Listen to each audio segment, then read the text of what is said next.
What's good? What's good? Salute to the family. What's going on? Body work boxing. What's good, bro? Appreciate you pulling up. Yeah, I had pushed it back a little bit because I seen me and my bro was on at the same time, so I wanted to just push it back a little bit. T, what's good with it, my bro? Southern T. Appreciate you for pulling up. Jelly Bean, what's good with it, bro? Big Texas, what's good with it, bro? Quick six was good. Appreciate y'all for pulling up. Y'all smashed that like button. Ant was good with you.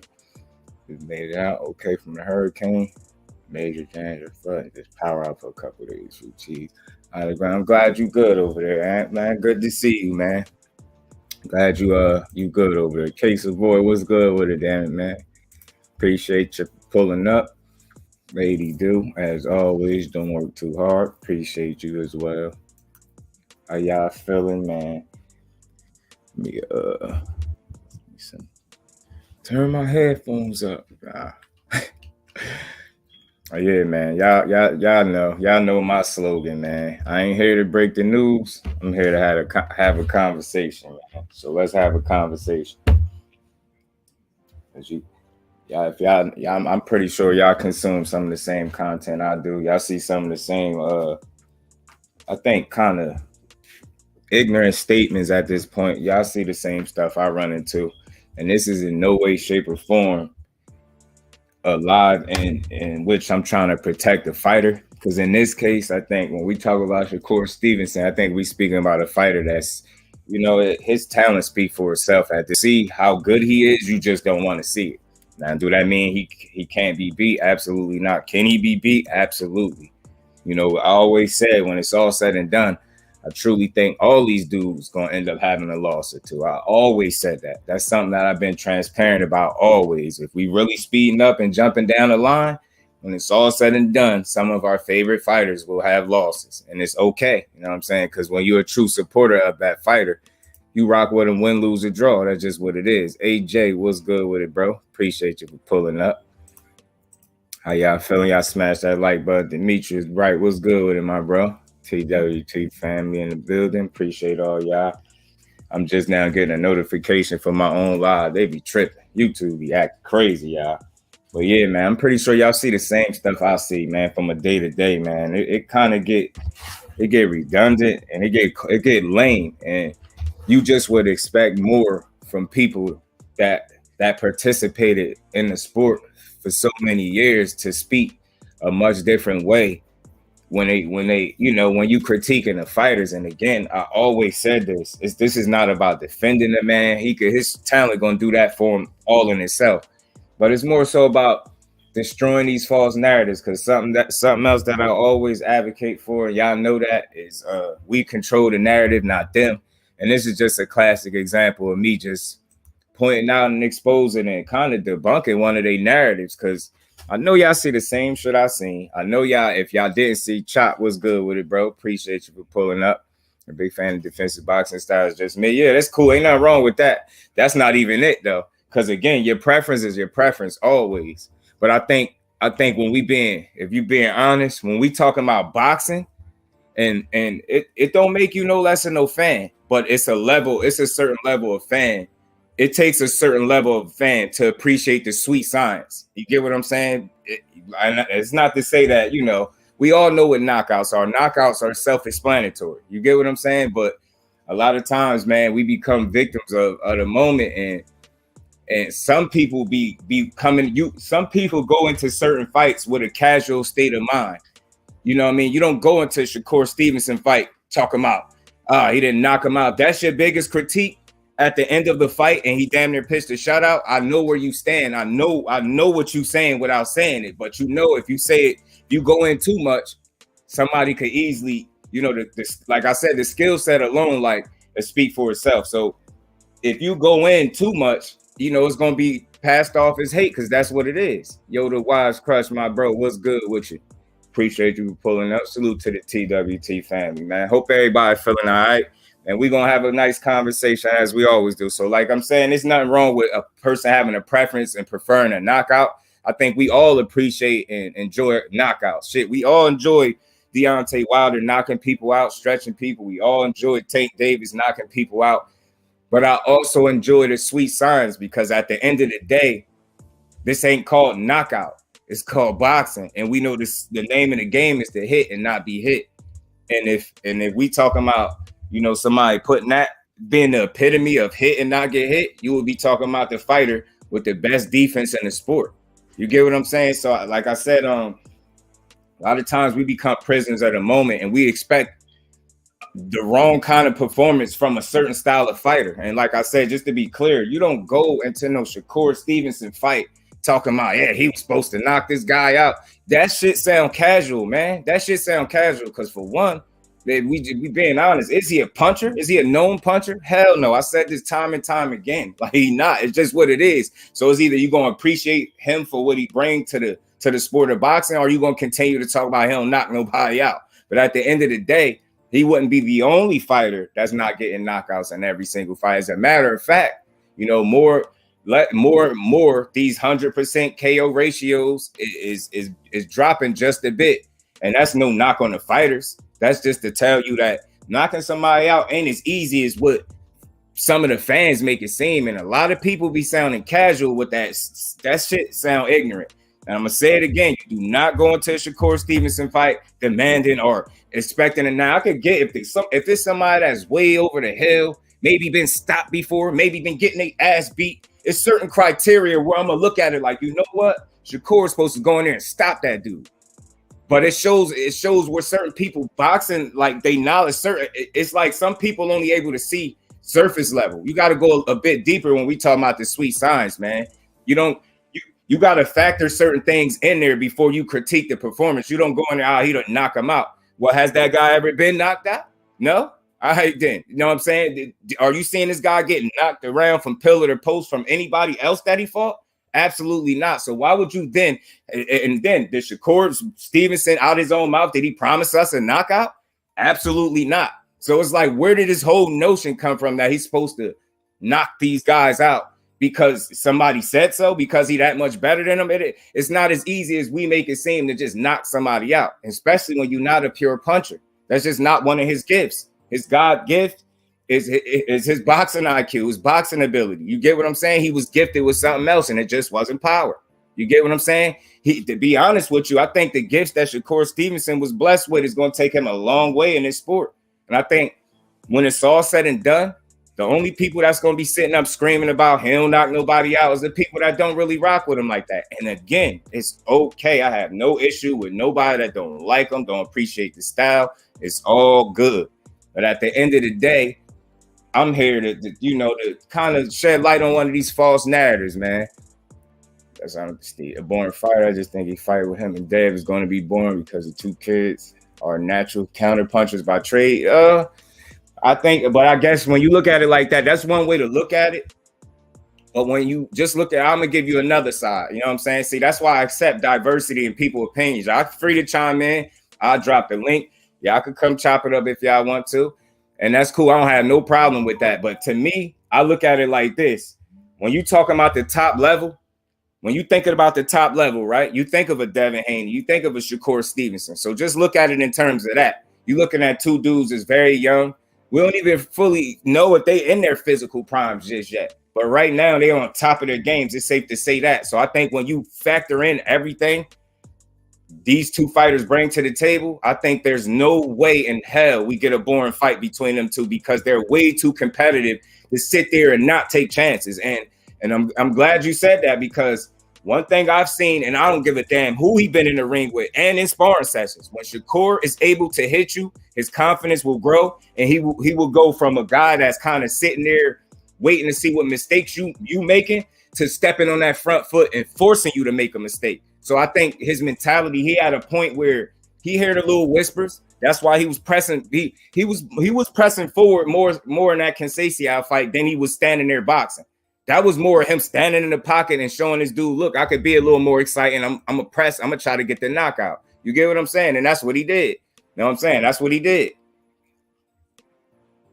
So when you got irresponsible people, I mean, you had Ninja Turtle Timothy Bradley take his shots, calling them boring. You got Teddy Atlas talking about, man, I can't believe I stayed up past midnight to watch this. I almost fell asleep. You got all this, you know what I mean? You got all this weird energy and people knocking this man. But people are, and those same people that's pushing that false narrative to tell you men lie, women lie, but numbers don't, right? People tell you them numbers don't lie, right? So I'm trying to understand the narrative that they pushing. Shakur Stevenson don't sell, right? He don't sell, or he's boring, shall I say. Not even he don't sell, because he's not a pay-per-view star. He ain't at that level yet. His fights on free TV, that's a fact. But to say he's boring, I mean, in his last 3 fights, I don't know if anybody spoke on it. Because I ain't seen a peep. You know what I mean? If he came to the Prudential Center and it was emptied in a motherfucker, we would have all heard about that shit. But the fact that wasn't that, and the fact that he actually had people that's willing to support him, you know, they just go right past the facts. So I'm trying to understand what this false narrative about. If this dude is so boring because he's not getting knockouts, I just need to understand how come his last 3 fights all averaged, and I'm talking about averaged, at least 1 million views for the entire fight. How is that? I'm trying to make sense of it. I'm trying to understand this way of thinking where people get up in front of their platforms and irresponsibly, you know, I don't know what agendas they be pushing, but I don't know who be paying some of these dudes, but I'm just here to point out the negative, man. I mean, the false narrative is something ain't lining up. Either he ain't as boring as people making it seem, or what is it? Because somebody watching him. I mean, in his last 3 fights, I mean, I don't know if y'all could see them numbers in the thumbnail, man. They all been over, and they all went well over 1 million for his last 3 fights. So you got to think Jamel Herring, which in fact, for the people that's always talking about he don't knock nobody out, he did stop him. And what I said, when you factor in where a guy is at in his career, has Jamel Herring had some wars? Was he an older guy? Did he get his ass stopped before? Absolutely. So under those circumstances, now if Shakur would have gotten there and not stopped him, I would have understood people like, man, he should have got him out of there. But there's no way y'all gonna tell me he was supposed to all of a sudden stop a gold medalist that ain't never been stopped and barely ain't never been beat up the way you seen him beat up. He arguably went in that fight undefeated had he not got robbed. I just want to know, when y'all tell me when I'm wrong, if he is boring, who the fuck watching these fights? Because it ain't just me. I count for one person in Jersey. Somebody watching these fights, bro. Somebody watching them. So I want to know who watching the fights. You dig what I'm saying? Who watching them? I'm just one person. You get what I'm saying? Yeah, man. Yeah, Crush. I don't know where they be going, because I'm like, are we paying attention to the numbers for real? All that man numbers, Shakur, not that guy. Case Avoid. Is that the Case Avoid talking like that? I just feel Shakur stuck in the amateur with his style of boxing, professional, lay it all out.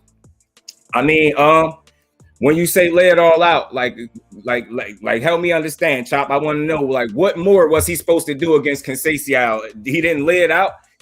This is a natural boxer that showed you, look, when I start, just like I said, on par, I said this to the guy that was sitting next to me in the next seat. I said, when he start touching this dude, he is no longer going to sit back and wait for him to make a mistake. He's going to press the front foot. He's going to force him to make mistakes, and he's going to pick him apart.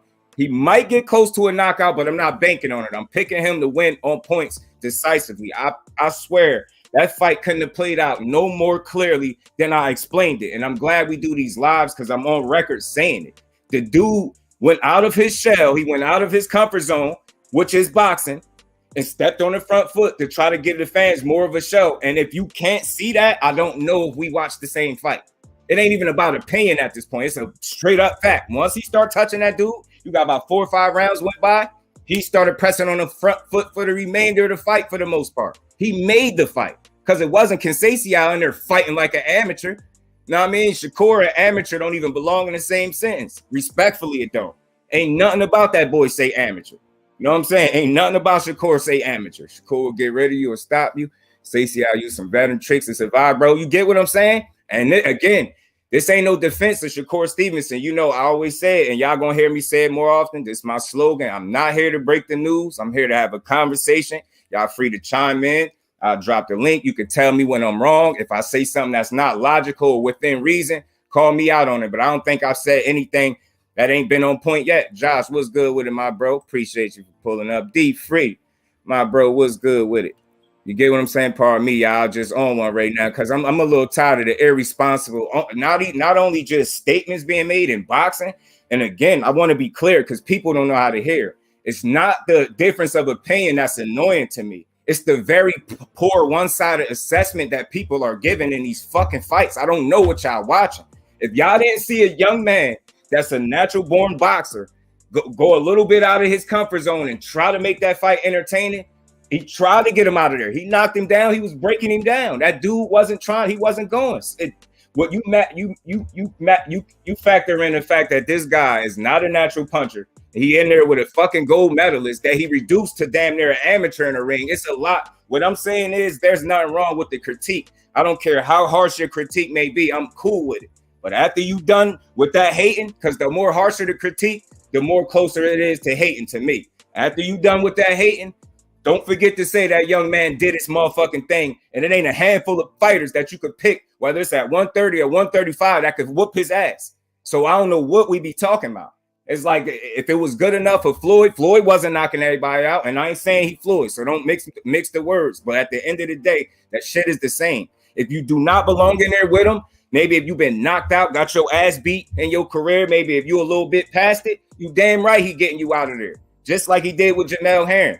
Oscar Valdez ain't never been knocked out. You couldn't have expected a knockout there. So you get what I'm saying? So we got to learn to appreciate what we watching enough to understand it, or don't even have no assessment. Because if the only thing you able to do is pick out negatives in a fight where a kid is dominant, you are exactly what's wrong with the fucking sport. And it ain't about what you want. It's about understanding what you see. And respectfully, see, Chop said what his opinion is or his preference. I can understand that. That's his preference, but he ain't knocking it. You just can't knock what you're seeing. He is the epitome of the sweet science. That's what he's here to do. Hit and not get hit. And then how many fighters? And this is another thing. Do you know you got people saying he got hit a lot? 60 times is a lot to y'all in 12 rounds? God damn, if he get hit a lot, every motherfucker in boxing get hit a ton. Because he's the best defensive, and the numbers back that up. This is not no opinion of mine. That's a straight fact. If he get hit a lot, every single fighter in boxing get hit a whole lot. I don't understand what people be watching. And it's like y'all don't know how to have a fair enough assessment because you're looking for something to be negative about. Enjoy the boxing that man is putting on display and say, you know what? I ain't really the biggest fan of the style, but he did his thing. If I can't at least hear one positive after a full 10-minute assessment, you ain't talking about shit. Because you what's wrong with boxing? You paint them false narratives. He born. Why is over 1 million? Why did all of these fights peak at well over 1 million viewers? Why did they average over 1 million views? Every last one of these fights, I did my homework. Every last one of them. The numbers in the thumbnail too. So it's like I just be trying to understand what we be talking about. You got to start understanding. It's too many people that be whining, man. Do y'all like boxing? That's how I be feeling. Every time I turn around, something to complain about. Motherfucker pitch a shutout. Everybody start crying. He's supposed to knock him out. He said this. He ain't never said he was going to knock him out. What did he tell that man? I'm going to beat the shit out of you. And what did he do? Beat the shit out of him. Yeah, he's not a KO artist. And he ain't never claimed to be one. You know what I'm saying? But what did he tell you? His skills, his IQ, how smart he is, his defense. He tell you what he is. So for the people that's slow, that don't understand, when you going into Shakur Stevenson fight, you about to see one of the best pure boxers in the motherfucking sport, not knockout artists. In that shit is lame as hell. And even with him not knocking nobody out, like I said, the numbers indicate that this guy obviously is grabbing the attention of somebody because people are tuning in. And although I will be open and honest, I get it, it's on free TV, but at the end of the day, everybody ain't pulling in them same numbers. So I doubt if he's born is what people making it seem. Edgar Chavez, what's good with it, bro? Appreciate you for pulling up. And that's all I'm saying, man. We got to learn to give credit where it's due. Get back to appreciating the sport. Stop fucking complaining. Now, when it's time to complain, now, no disrespect, and I'm not trying to, it's no favoritism to Shakur. If he gives me a bullshit fight, we on his ass too. You get what I'm saying? But that Golovkin shit and Canelo, that shit, that's the type of shit you should be mad at because they asked you to pay for that. Matter of fact, fuck asking, ain't asked you nothing. They told you was going to pay for that. They told you the only way you're going to watch the Golovkin and Canelo for the third time is if you pay for it. Now, look at the difference. Now, that's not worth your money. Where you got Shakur on the other hand, you got people paying false narratives. He's born. He probably wouldn't sell. Nah, them people showed their ass. They filled that arena up for that boy. You know what I'm saying? And he showed out, and he had another successful event with his fight peaking well over 1 million views. I'm trying to understand what we be talking about when we saying he born. Somebody paying attention. And again, I'm only one person. Salute to my bro Kano. I know he rock with Shakur heavy. He only one person. That's only two. Who the rest of these other 1 million plus people that's watching this man, while everybody, or not even everybody, while people consistently push a false narrative that he's born? Somebody tuned in, man, whether it's to see him win or lose or whatever the case. Somebody's tuning in, bro. That's just what it is. I'm talking about it's coming from the casual boxing fans that don't watch it all the time. I think Stevenson is born. They focus on the knockouts. And you know what, though? You know what, bro? I hear people that call themselves a diehard that'll say that. Give him, he's boring. That's not really my style. Like, what you want to see? To me, casuals appreciate knockouts. I had a live about this before. And it's nothing, I ain't saying diehards don't, but you would think, and I made this comparison. Salute to Tank Davis. Y'all know I rock with him heavy. I said this before. I'm willing to bet he got more casual fans than a Shakur Stevenson. And you know why? Because he's a knockout artist and knockouts sell. Casuals like knockouts. They complain about the sweet signs. If you are a diehard fan, it's hard for me to make sense of diehard fan and not a fan of the sweet science, and it just don't go right to me. Something don't make sense. You can't be both. You can't be a diehard, and this is my opinion. Of course, I'm not going to pass this as fact. This is my opinion. You cannot be a diehard fan and not appreciate the sweet science. That shit don't make sense. Most fights don't end in knockouts. We see a lot of decisions, and we all know when you step it up in competition, you tend to see less knockouts. That's just a fact. That's not nothing I'm making up. Now, you got some guys that are, they could get the job done. That's just not one of his gifts and qualities. And people either, like I said, they're going to either learn to understand what he brings to the table and appreciate it, or just stop speaking on him. Just if he's so boring, don't speak on him. Don't do a conversation. I don't want to hear live. I don't want to hear assessment on his fight because you're not being real. And that, again, it's all about, I'm a fan of responsible content. And again, man, salute to my bros, G5, my bro Crush, and my bro T, man. I was thoroughly, entertained by that live. I ain't jump up there because y'all asses was flowing. And I don't even think y'all know it because this is what we do anyway. But salute to my bro 5 for cleaning up. Man, y'all had the mops, the brooms, and the dustpans out today, man. Y'all clean shot for real. I just had to take a second to say that, man. I appreciated that whole live, man. So salute to my bro 5, man. They was on fire. Made a lot of good talking points, man. They showed you how a good team, a well-oiled team, supposed to rock. But yeah, you right, Ant. What I'm seeing is too. I'm saying is people that's calling themselves a diehard fan complaining about the sweet science. Since when is the sweet science a problem? And again, when I say we ain't appreciate Floyd, which we did, I'm not saying he's Floyd. But he's just not a knockout artist. But he'll paint a picture on you like a motherfucker, and he won't come out there and just be limited in terms of offense. And this is no shot at nobody. He's gonna come out there and let your ass have it. He ain't had that uppercut on display like he had it against Conceição in recent fights. It's like it's shit to look for. He was trying to be exciting. You get what I'm saying? He went out of his comfort zone and understand something. In doing so and pressing the fight, he still only got hit 60 times, y'all. Can y'all favorite fighter press a fight for that long and only get hit 60 times and people in the fight talking about he was getting hit a lot? You sound weird as hell. What's a lot? What is a lot? Do the math. Divide it up. It's 12 rounds. He got hit 60 times. How many times is that a round? And you telling me that's a lot? Come on. And none of them is kill shots. Some of them shots he was landing, it was simply because he was fucking fighting back like he was supposed to do. That's what people don't be getting. He got hit a lot. When you make a sacrifice and you say, you know what, I'm going to put defense, not abandon defense because he's too smart to do that. But I'm going to kind of put defense on the back burner and be offense first. You see the average fighter do that, they're going to get their ass touched up. He damn near, he wasn't getting touched as often as people make it seem. He had a knot from a fucking headbutt that people made it seem like it came from punches. None of Conceição shit buzzed or bothered that dude. He walked through all his shit. Ate that boy shit up, man. Try to lead me to believe nobody showed up to that fight. Right, Quay? How the fuck they gonna tell you and you was there? And I'm happy to say I was there.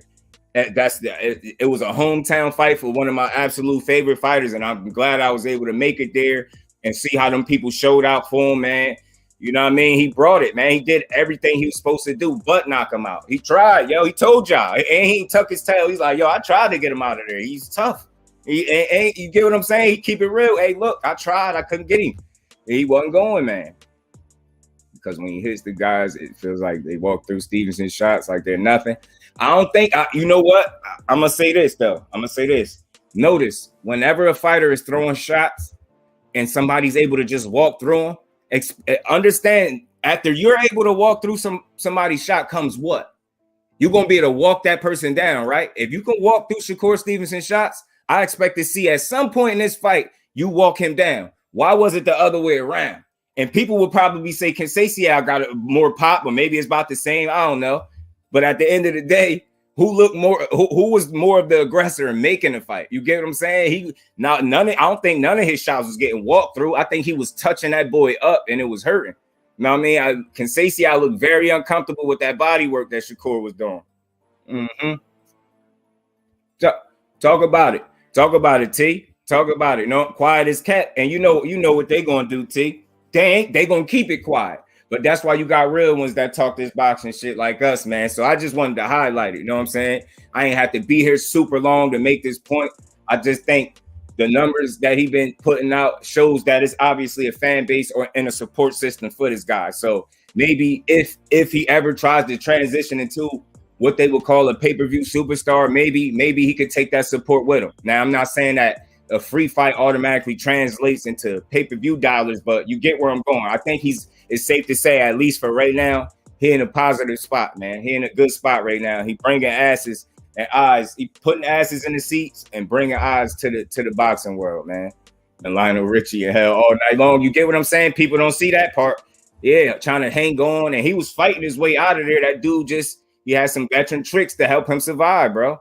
You get what I'm saying, T? And that's all. I'm just here to debunk the false narrative. This is no defense of the Shakur Stevenson performance. You could say he looked like shit for all I care at this point. I just would have understood that we watched two totally different fights. And what I get tired of is this boring shit. And again, y'all, when they say boring, they usually allude to why they saying boring. They say, oh, he ain't knocked the guy out, so he boring. And I say, you sound weird. You sound fucking weird. First of all, that dude ain't never been knocked out. So why is all of a sudden a non-puncher is supposed to get a knockout because he better than the guy? What was he supposed to do? Did you walk away from that fight seeing that it's completely different levels to this shit? Did you walk away from that fight understanding that Shakur is just at a different level? Or did you just say he did what he was supposed to do? Or are you one of them weird people? He did what he was supposed to do. If he's a knockout artist and this is some faded champion or some guy that been getting his ass pummeled all his career and getting knocked out and he don't get a knockout, I could understand that critique. He ain't knocked him out. He won posting. Who else knocked him out? Nobody else knocked him out. This should be blowing me, bro. Understand what you watching. Like, be responsible enough to understand what you watching and be real enough to go in depth enough and explain to the people what took place on TV. Don't just say, he ain't do nothing. He ain't knock nobody out. Man, shut your ass up, man. Shut your ass up, man. Your favorite fighter probably ain't getting knockouts like that, and he probably whoop your favorite fighter ass. You know what I'm saying? And that's just to the people that's hating. That's not to the people that's being real, obviously. You know what I'm saying? His star above TV. You get what I'm saying? Below pay-per-view fight, and that's exactly right, T. And I agree. He got more work to do, but the point I was hammering home, and I'm glad you said that, because he got work to do. Now, I'm not saying he's there yet, but I'm just saying he's in a good spot. I love putting things in perspective, and I think that's why I give some of the better assessments on here, because my shits don't come from an emotional place. I don't come from sounding like some grumpy ass dude that just watched the fight. I go into a fight doing my research if I need to and understanding exactly what that fighter bringing to the table and understanding how to appreciate that. It's said style. I'm not going in there, he ain't knocked him out. Sound like a fucking casual. They know what a knockout sell to the casual fans. And back to the point I was making, it's safe to say or assume. And I said can't pass as that fact, but I would say, in my humble opinion, I would think Tank got more casual fans than Shakur Stevenson. Why is that? because knockouts sell. Tank Davis is a knockout artist. Shakur Stevenson is the epitome of the sweet science. But even with that being said, and him not getting knockouts every fight, they're still watching him. So there's obviously a market, and still some people out there that appreciate the sweet science. Go salute, my bro. Appreciate you for pulling up. Boxers, you can explain the difference between a pay-per-view star and a TV star. Yeah, facts. Because to me, I mean, shit. The difference is, I mean, pay-per-view stars, you obviously have a sales record of you know what I mean, that you can go off of what took place when you fought on pay-per-view. And Shakur Stevenson none of his fights took place on pay-per-view, so he doesn't have the sales to even back up any type of numbers. But what I'm saying is these numbers that's coming on free TV is a positive sign. Like for them to all average well over 1 million and, you know what I mean, peak out over 1 million and then still average it at the very low end, 3 fights in a row. So there's obviously people interested enough in watching this dude do his thing. Because I'm pretty sure too many people ain't come in there, you know what I mean, you thinking, he gonna knock this dude out, unless you really ain't watched him box before. You know what I'm saying? But I think, I mean, you look at Tank, right? For example, he's been put on pay-per-view a number of times, right? And they've been successful. So that shit works for him. But you see, the problem is that he can be considered a pay-per-view star, but the problem is that in being one, he's missing some key elements, and one of them, the most obvious, is the quality of opponents. You know what I'm saying? But even with that being said, they've been able to market Tank as this pay-per-view star because, again, I think he has a lot of casual fans that like him. And I believe he has diehards as well because people respect his skill set. But I think he got a lot of people that's just tuning in because they feel like his event gonna be big. You know what I mean? He got the hip hop crowd. You get what I'm saying? It's some shit. He got the appeal, man. Tank is in one of the best positions out of any fighter in boxing, believe it or not. Or he would have been. Well, he said he ain't signed to nobody. So Tank arguably could be in one of the best positions in the world as a fighter.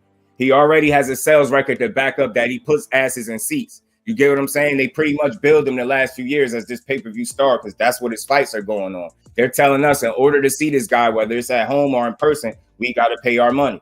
You get what I'm saying? And I think they've had success doing so.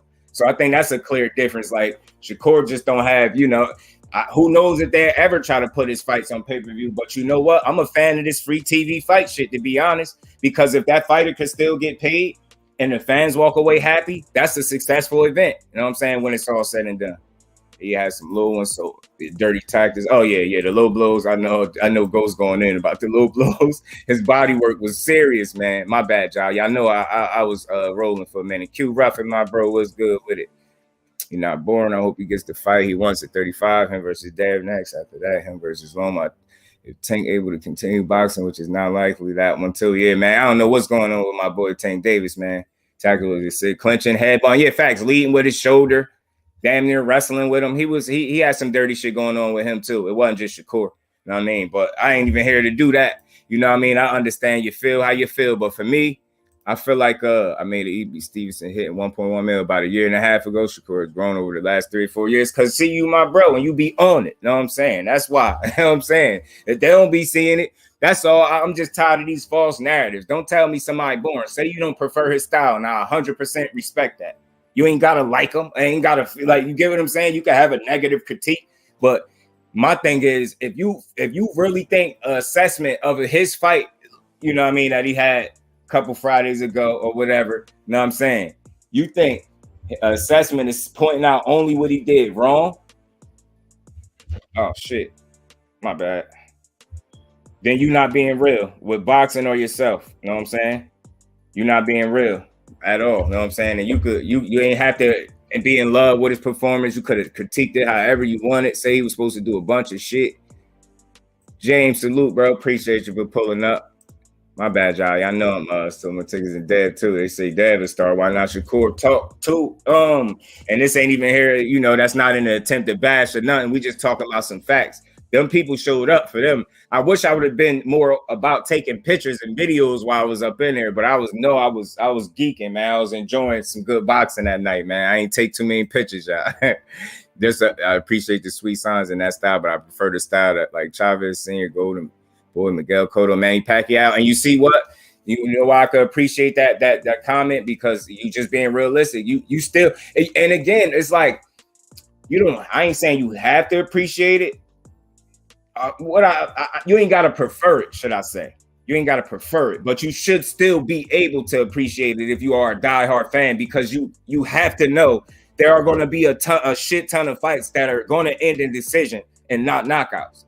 So if every time your critique is when a fight goes to the distance, if that was boring, then I got to question: are you really that much of a diehard, or do you understand what the sweet science is, and do you know how much of a factor that is in a sport? It's just people that come to hurt you, get you out of there, and there's some people that's not blessed with that God-given power that's going to box circles around you. And if we all being honest, did Shakur Stevenson tell that grown man he was going to beat his ass? Did he or did he not beat that boy ass? He beat his ass, didn't he? Beat his ass. And at the end of the day, on to the next one.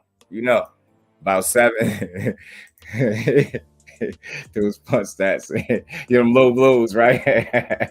60 times he got touched up a lot. I don't think he got touched up a lot. I don't think he got touched. I wasn't counting them now. I ain't gonna say I know how many, but I'm gonna just say it's weird because sometimes people want to use the stats, sometimes they don't. I get why people don't 100% agree with them, and that's cool with me. But what I will say, I ain't count the number of shots, but I will say he didn't get caught with anything like repetitively where you had to be like, damn, man, he need to tighten that up, man. He constantly getting hit. It was none of that to me. Dude was having success in spots. He was never able to mount no consistent offense. And at no minute of the fight was he in control, is what I'm saying. They fought for 12 rounds. My math is correct. That's about 36 minutes. That's more than a half hour. Not one of those minutes was spent with him dominating or controlling most of that round. When he got his little bit of offense off, it's because he tried and he fought, and I can respect it. You know what I'm saying? Robson known for pillow hands. He wasn't able. You might could say that, but I ain't never hear nobody say he was pillow hand ever. The only one punching power that you was hearing people say can't punch is Shakur, and nobody was speaking about Conceição power. I ain't gonna say home run hitter. Ashley's corner, salute, Queen. Appreciate you pulling up. Big Dog Willie, what's good? What they get on my nerves, yo. Kai has a better chin than Holyfield, pure facts. This shit is like unlimited with him, yo. Like they hate on Shakur for being better than their favorite fighter. Now that's true too with some of the people. 817, what's good with it, my bro? Appreciate you in the super chat, Big Dog. Appreciate you. But you right though. That's what it is. Some people, and that's again, my family, the family I rock with, we not haters. We could be. We getting fighters' asses because some of my family critique had more harsher than me, and that don't mean they wrong. They know they motherfucking boxing. Our family don't sit up and push false narratives and say and hate and shit. If they critique them, they critique them. That's fine. But we ain't sitting up here talking about he boring. I fell asleep. He was supposed to knock him out. Like, get your ass out of here, man. Go rock 'em, sock 'em robots on your own time or some shit, man. Like, know what I'm saying? But he was expected to stop, dude. Doesn't matter. Robson had been stopped previously. It was understood that he's fighting a past prime fighter. Hey, Ghost. I'm going to say this. I'm going to be honest with you. Your perspective is fair. It might be cool and everything, right, bro?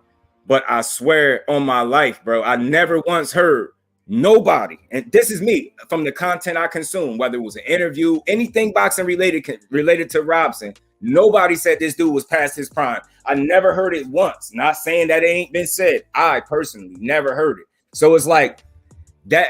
It's like what a past his prime guy that's arguably still undefeated because of the fight that he lost. That's an L on his resume. Is one that we all arguably damn near unanimously in here feel like he won. You get what I'm saying?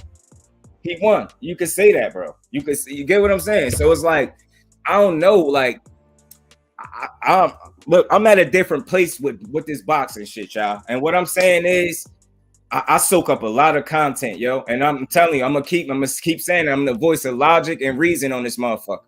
I don't call me out when I fanboy. Call me out when I ain't keeping it 100. All that. Call me out when I ain't being transparent. I'm just not a tougher critic as some people.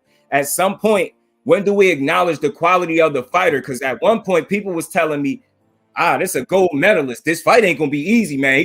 This gonna be tougher for him than the Valdez fight. You get what I'm saying? So again, my point of view and some of my comments and the things that I'm saying is based off some of the content that I consume in regards to Shakur Stevenson. The shit that I hear or the shit about Robson Conceição and how that fight was supposed to turn out, it didn't go that way. And I'm telling y'all, I'm on record saying that. I told y'all, I said it live.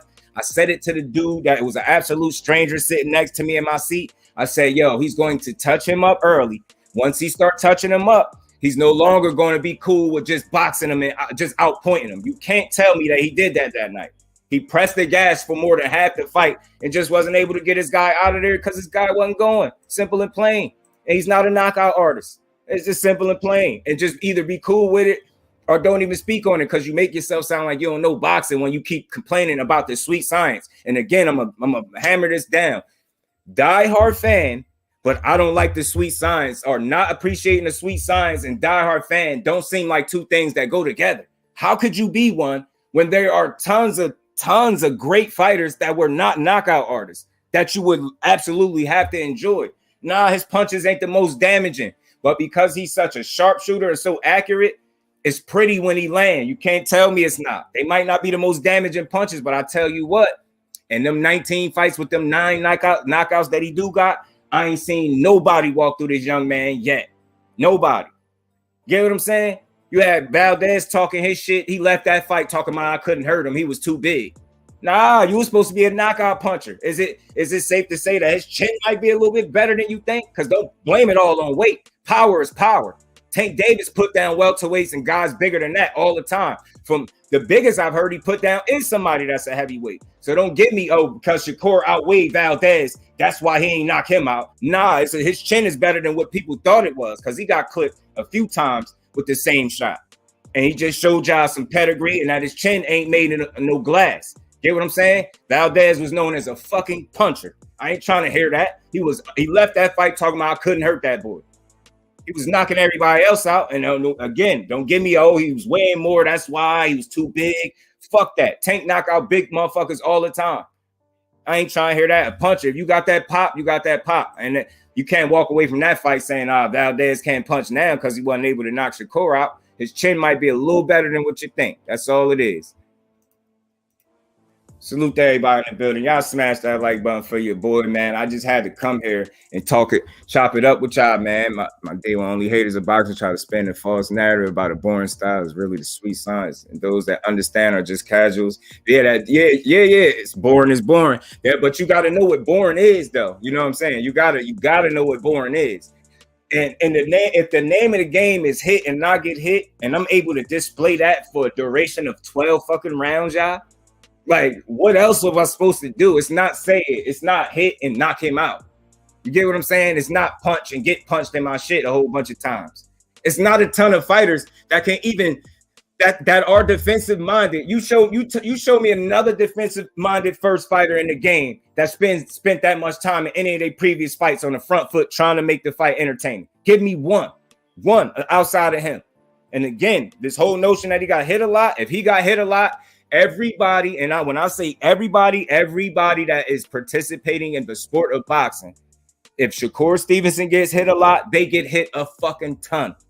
I'm going to keep saying that. Remember, when you say he get hit a lot, that's still the best defensive fighter in boxing. That's not my opinion. That is the fact. You get what I'm saying? My bad, y'all. Y'all know I be on the TV fighter rams like Postal, TV stars like Shakur Bud, pay-per-view fighters like Tank Earl. Hey, I gotta give it to you, T. When you talking, when you cook, he cooking in the comments, and my bro don't even like typing. And I agree with everything you just said. All of this, all of this. And I think one of the factors that I think like and y'all could correct me if I'm wrong. One of the factors that makes Tank, Earl, and Wilder like a pay-per-view stars. They can track whole audiences that's non-sport related, like the hip hop crowd. You get what I'm saying? Errol Spence with the Dallas Cowboys. They able to get, think about what came with that. The Dallas Cowboys as a team and organization supporting Earl. Get what I'm saying? Imagine a fan base that's backing Earl. It's just smart business. Tank, like I say, he got that hip hop crowd. He got the celebrity. He got Hollywood. You get what I'm saying? Tank. EJ got the sports world, one of the biggest, biggest fan bases in the sport of football, So that's a good point. Salute to my bro T for making that point. think could have been the best position. Yeah. All that shit catching up to him, yo. All that shit catching up, Ghost. All of it. Hella hate for being good. That's all I'm saying, bro. That's all I'm saying. Show me a fight where he ain't displaying a high level of IQ and the sweet science at the highest level. You get what I'm saying? He ain't in there just being super safe and throwing a couple punches around. Nah, when he hit you, he start lighting your ass up. He start lighting you up. And I always said this. Could y'all imagine, yo? Just follow me for a minute, because it's just the imagination. Could you possibly imagine if Shakur Stevenson punched like Tank Davis, y'all? Who would fucking beat him? Nobody. It would be cheating if I ever saw it. That would be a created player. Somebody that's able to box to that level and punch your lights out with any punch. Think about how often he hit his fighters, his opponents in the fight. Look how much he outlanded Conceição. That shit was bad, man. He beat that boy up. And you know what? I'm gonna just go ahead and say it. People use this punch stats when they want to use them. When it's Shakur Stevenson, he got hit more than that. How the fuck do you know? Unless you was counting every round like they was. I'm tired of that. We can't conveniently use the punch stats sometimes. Then when it's heavily in favor of Shakur, you like, well, that's not the punch numbers. They were wrong. That's not. He got hit more than that. Cause he was getting tore. Man, he wasn't getting tore up at all. Dude was getting his ass beat. Some of them punches the dude was landing was like arm punches and push punches because he was surprised to even be getting a glove on him after a while. Conceição got his ass beat. And you know why I respect him? Because after he got his ass beat, he knew he got his ass beat. He ain't say he thought he won the fight. He still shook bro hand. You know what I mean? It was all love, mutual respect, but he no doubt got his ass beat. You know what I'm saying? Shakur, man, that's all I'm saying. 817, and again, it's not wrong with not liking the sweet signs. That's on you. To each his own, right? And not nobody in here, you know what I mean. But if you don't appreciate the sweet signs, just say that, and I feel you. But this trying to spin a fucking 12 zip into some type of negative story is wild to me. The wildest thing about that whole situation was him fucking up on the weight situation. Even though I could get into that deeper, but I ain't got to. A fuck up is a fuck up. He fucked up and he took responsibility for it. So nobody has to come to his aid when the man in question is moving like a man. He said, yeah, I signed that contract. I should have made the weight. Nobody need to make an excuse for that. You would be weird to make an excuse after he released that statement. He owned up to it. That's what it was. I was supposed to make it. But outside of that, and being, relinquishing the belts on the scale, outside of that, somebody ass was whooped. Like promised, somebody was told, I'm gonna beat the shit out you. And when I watched that fight on that Friday, somebody was getting the shit beat out of them. That's what I seen. I don't know what everybody else seen. I seen somebody in their ass beat. The dude looked like he was gonna quit after 3 rounds. Yeah. Nah, I get you, Ash. And I could understand, like, while seeing the fight, you felt like it was moments like, yo, he could press this dude and get him out of there. Because I was feeling like that. I'm like, yo, I think he could really get him out of there. But I think we still have to take into a fact that he's more defensive minded. And although he was willing to go a little outside of himself to be more offensive, I just didn't expect him to go balls to the walls because he's not that reckless of a fighter. And that same going all out that people want him to do is probably the shit that will get him knocked out before it will actually get him a knockout. Do you get what I'm saying? How many fighters do we see press for the fucking knockout too hard? They don't get it, and then they end up getting dropped or damn near knocked out or knocked out. You got to appreciate that a defensive wizard like that has said, you know what? Even though I know I'm more defensive, I'm going to put that to the back burner. Just to try to be more exciting. He got the fans that's critiquing him in mind. The ones that's calling him boring, that's his attempt to show y'all, look, this is exciting as I'm going to be. I'm going to come forward. I'm going to press him. I'm going to land my shots. I'm going to try to make him hurt. I'm going to try to get him out of there. Was he able to hurt him a couple of different times? Yeah. Was he able to get him out of there? No. Dude did a hell of a job surviving, and it's just what it is. But I bet we all could agree that more than likely, this going all out that people keep saying he should do, that he's a defensive-minded fighter. He's not reckless in that regard. Fighters that go all out end up getting a chin check. And I guarantee you, if he go way, way outside of himself to try to get a knockout, he fuck around and get knocked out before that knockout ever come. And y'all know that. That's a responsible fighter in there. And it's all about assessing what you actually seeing, not what you thought you saw. I don't give a fuck what you thought. What did you actually see? Emotion aside. Did you see an ass whooping? Did you see pretty much a 12 zit? Yeah, how the fuck could you complain about that? Was due to Olympian? They both Olympians. One had silver. The one that lost had gold. You get what I'm saying? Nah, he was way past it. I'm hearing, I don't know, man. I don't know. I was hearing he was going to give him a good fight. I was telling people this shit wasn't going to be close and he'd be lucky if he get 2 or 3 rounds. I said the same thing in his other previous fights. Said the same thing about Valdez. I said the same thing about Jamel Herring. Those dudes will be lucky to win a fucking round. And look how the fights played out. It ain't like I'm bugging. You get what I'm saying? So even when it comes to him getting hit, just mind you, y'all, you got people that say he got hit a lot. He was getting touched up. So what the fuck was he doing? If he was getting touched up, and that's how I look after getting touched up, and I knew one of them knots, that knot in the middle of my shit is from a headbutt, let me get touched up every fight, just like Shakur, because I'm going to win more than likely, 9 times out of 10, I'm going to win the fight if I'm getting touched up the way Shakur is getting touched up in that ring. It's like people don't know what they see. It's nothing wrong. It's much easier to give a fighter their just due, man. It's much easier than to just hate. It's much easier, bro. Man, nice in the ring. What's not to like about him? AD Solo, salute, bro. Appreciate you for pulling up. Hey, man, yeah, man. And again, maybe he don't get knockouts, AD. Maybe because he don't get knockouts. Maybe because he ain't leave it all in the ring. What the hell I want? Leaving it all in the ring gonna get him slept. And I'm glad he won't.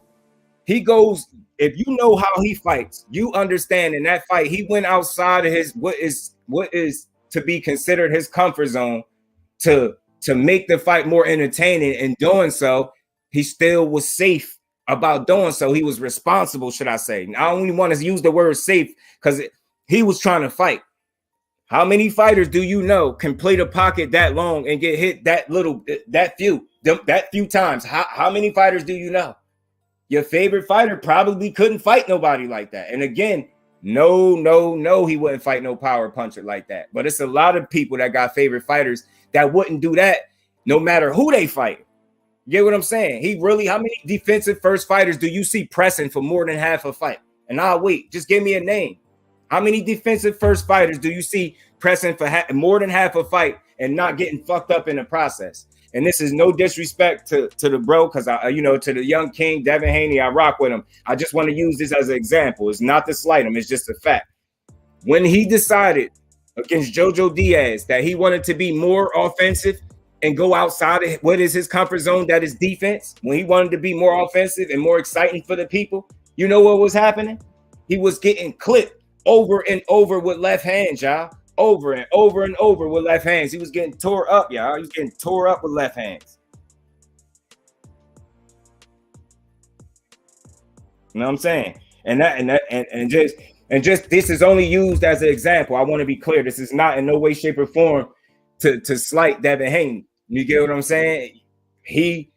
I recognize that he tried to go out of his comfort zone in that fight to be more offensive for the people. I was still able to appreciate that, but I was able to also see that in doing so, he could have paid the price. And lucky for him, fortunately for him, Jojo Diaz is not considered a big puncher, so he was able to weather those lefts over and over and over again.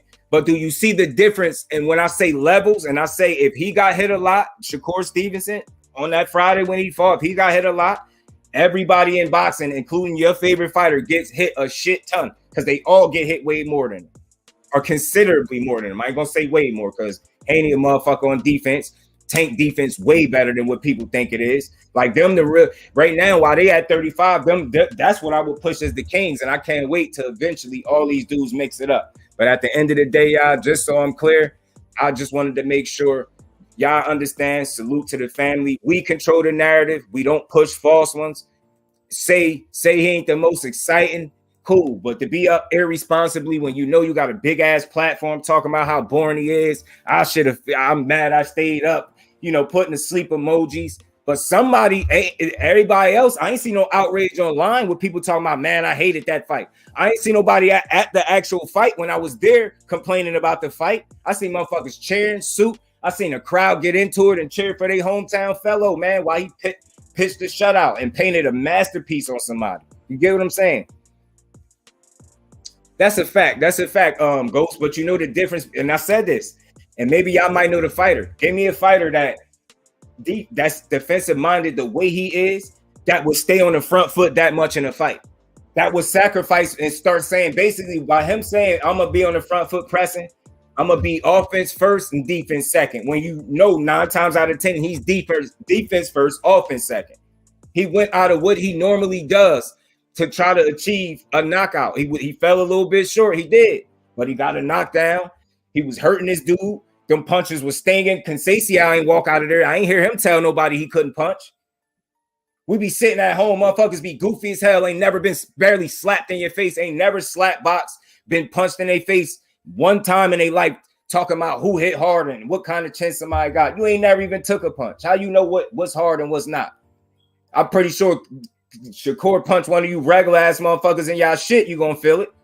So you're talking about what pillow hands. Get out of here. I don't even say that about Haney. Pillow hands my ass, man. Yeah, man. They gotta know what you watching. And it's all about one thing y'all gonna get over here is logic, reason, a dope conversation. You know what I mean? And I'm gonna probably say some things that could make you think. You know what I'm saying? Putting things in perspective. You know what I'm saying? I'm not here to break the news. I was here to have a conversation. And I think we accomplished that, man. Great defense. You get what I'm saying? How many? He's different, yeah, and ain't nothing wrong with that. But to me, I don't know. 817 to me is like when I think of diehards, because some of the people that be complaining about what he brings to the table will consider themselves a diehard, but it's like you should know better than you should be able to. As I feel like as a diehard fan, a true one, you should be able to appreciate the sweet signs and the knockout. That don't mean the sweet signs has to be your preference.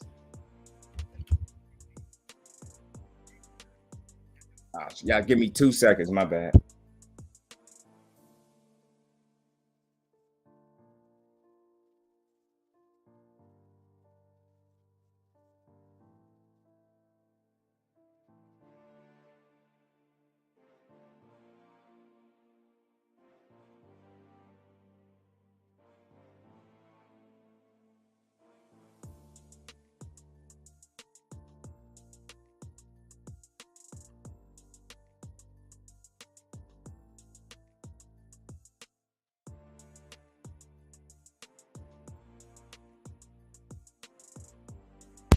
My bad, y'all. Hey, I ain't gonna tell you. I had a moment. I had a high moment for a second, y'all. Hey, y'all, tell me why I look. Hey, yo, tell me why I just looked at the time. I seen it was 4 something. I thought I ain't picked my son up from school. Yo, oh man, I had a moment right there. That was wild. I really thought I ain't pick him up today. I'm tripping. He in there chilling too. Travis a way to win. Shakur is not. I mean, that is spicy. He doesn't have the ability to really do damage, but he always fights. Jab his way to win. I think why you seen. Oh yeah, yeah, and I think why you seen less jabbing from him is because he made up his mind mentally that he wanted to be more exciting. So I think as a result he used less of a jab. You know what I mean? True and Valdez being a puncher. Facts, T.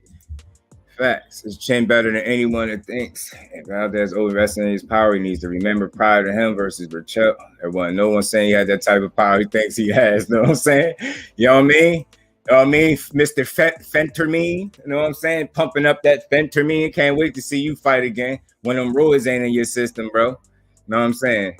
So I admit I'm a casual fan. I don't watch all the time. I appreciate defensive first, counter-punching boxes, but I prefer. And see, you might be a little more closer to a diehard than you think, Ant. Just go ahead, watch a little bit more boxing. You'll be right on your way, bro. I'm trying to tell you, because at least you still know how to appreciate the sweet signs being a casual.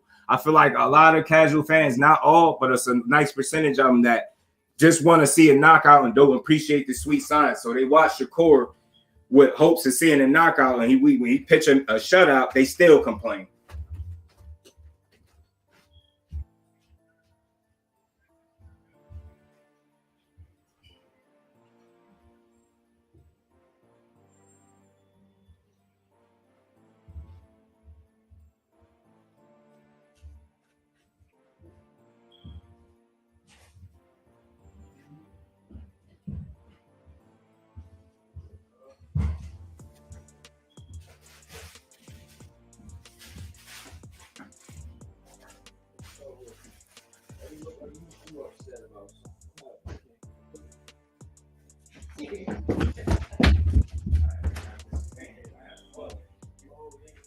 Yeah.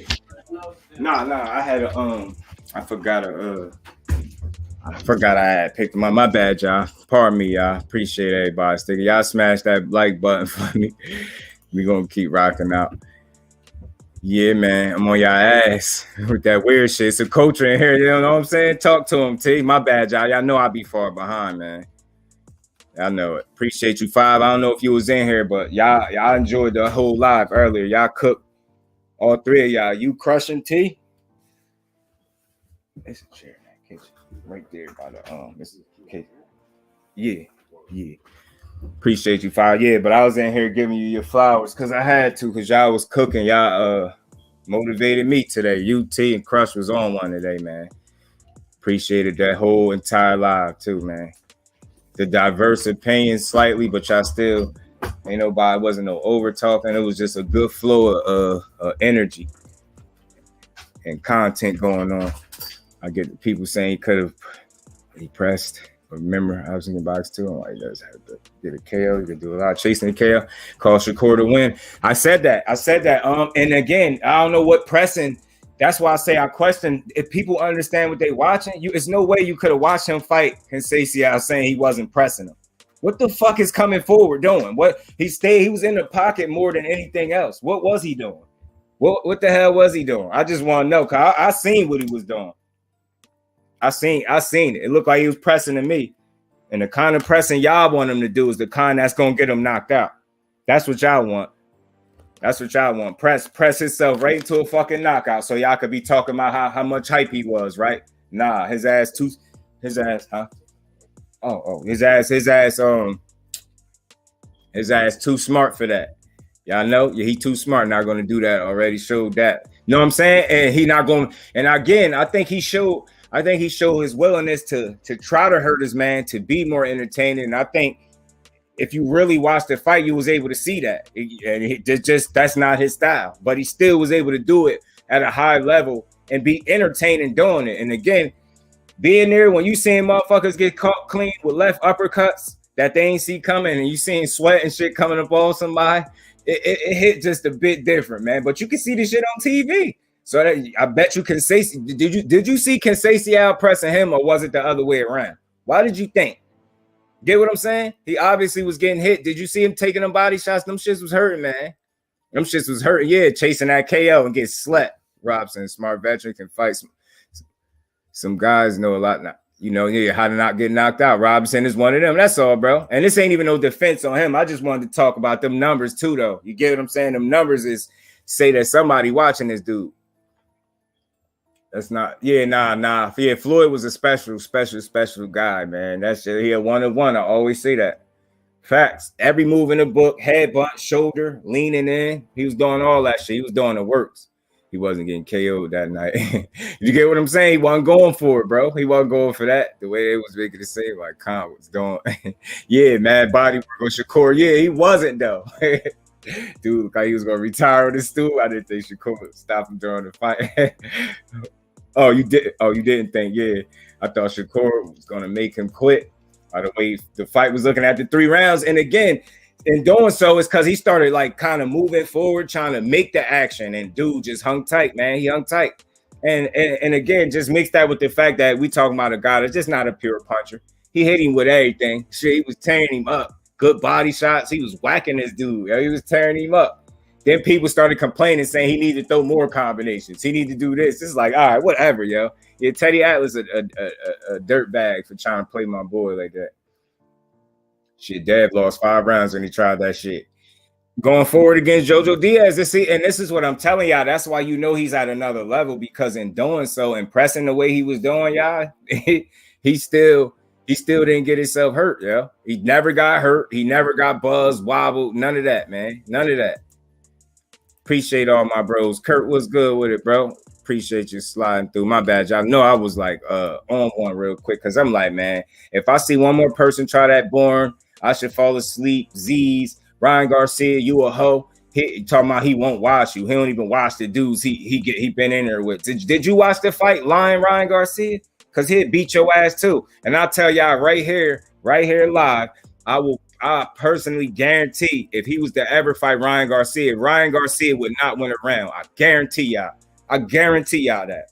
That's something I really bet money that I don't have, that he'd beat him 12-0, or probably he might stop him. He might. Ryan, little soft ass, might get stopped. And why I say that, it ain't even gonna be the chin. It's gonna be his heart. To me, because he looked like he wanted to quit in that sparring when Rolly was putting fisticuffs on his ass. Tired of him too, man. I forgot. He almost got off the hook. I forgot who was pissing me off. Say, dude, Teddy, he's straight hoe. He's straight hoe. He is hating on my boy like that, man. And that's what's wrong with the sport. It's like we at a point where all we want to do is complain. If I got the best critique, then I'm keeping it the realest. Teddy Atlas, you are a duck. You a duck. You was wrong with boxing, pushing them false narratives. And you notice how when certain fighters fight, yo, all of a sudden these old media people always got they motherfucking phones out. They always know how to tweet. They got their Twitter fingers. They get their Twitter fingers. Every time one of our fighters fight, yo, they get Twitter fingers.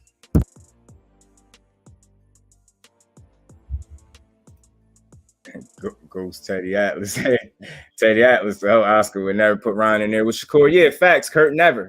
And I just wanted to hammer down on that because I'm tired of him. He what he say don't ever matter. What he say don't never matter. It never matters. Like when I say never.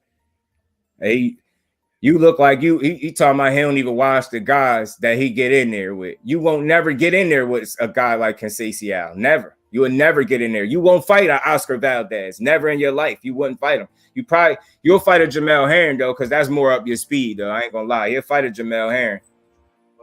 But yeah, you'll fight a Jamel Herring, but you won't fight no Valdez type or Conceição because that's just too much for you. You know what I'm saying? It seemed like Rolly, slow buzz Rolly was too much for you in that sparring clip. I'm never deleting it.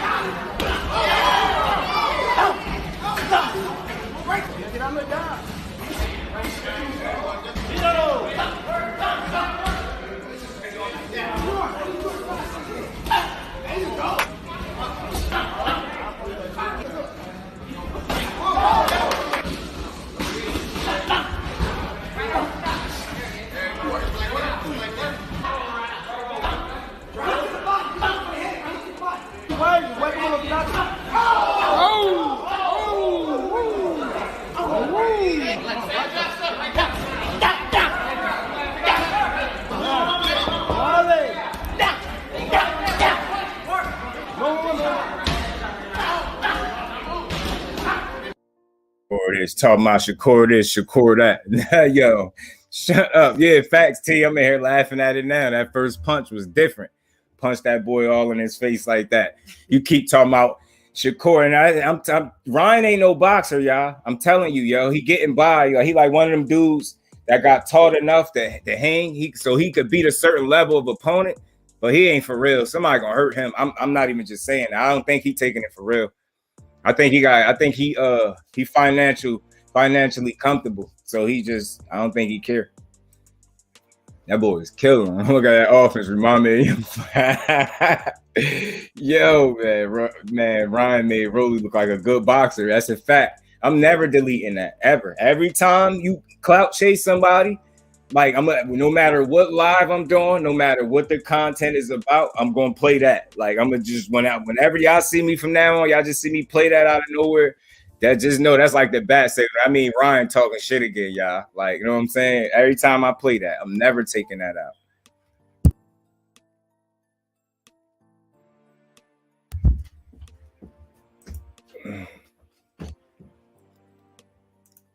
The pick of his face. Yeah, with the bloody nose. Never. And you got done like that with somebody that can't box and was just roughing you up. Imagine what Tank do to you, man.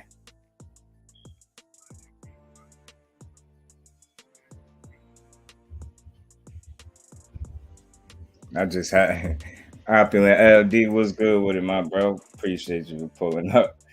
I had to make sense. I had to kind of debunk whatever you want to call, expose this false narrative that Shakur born because he ain't getting knockouts.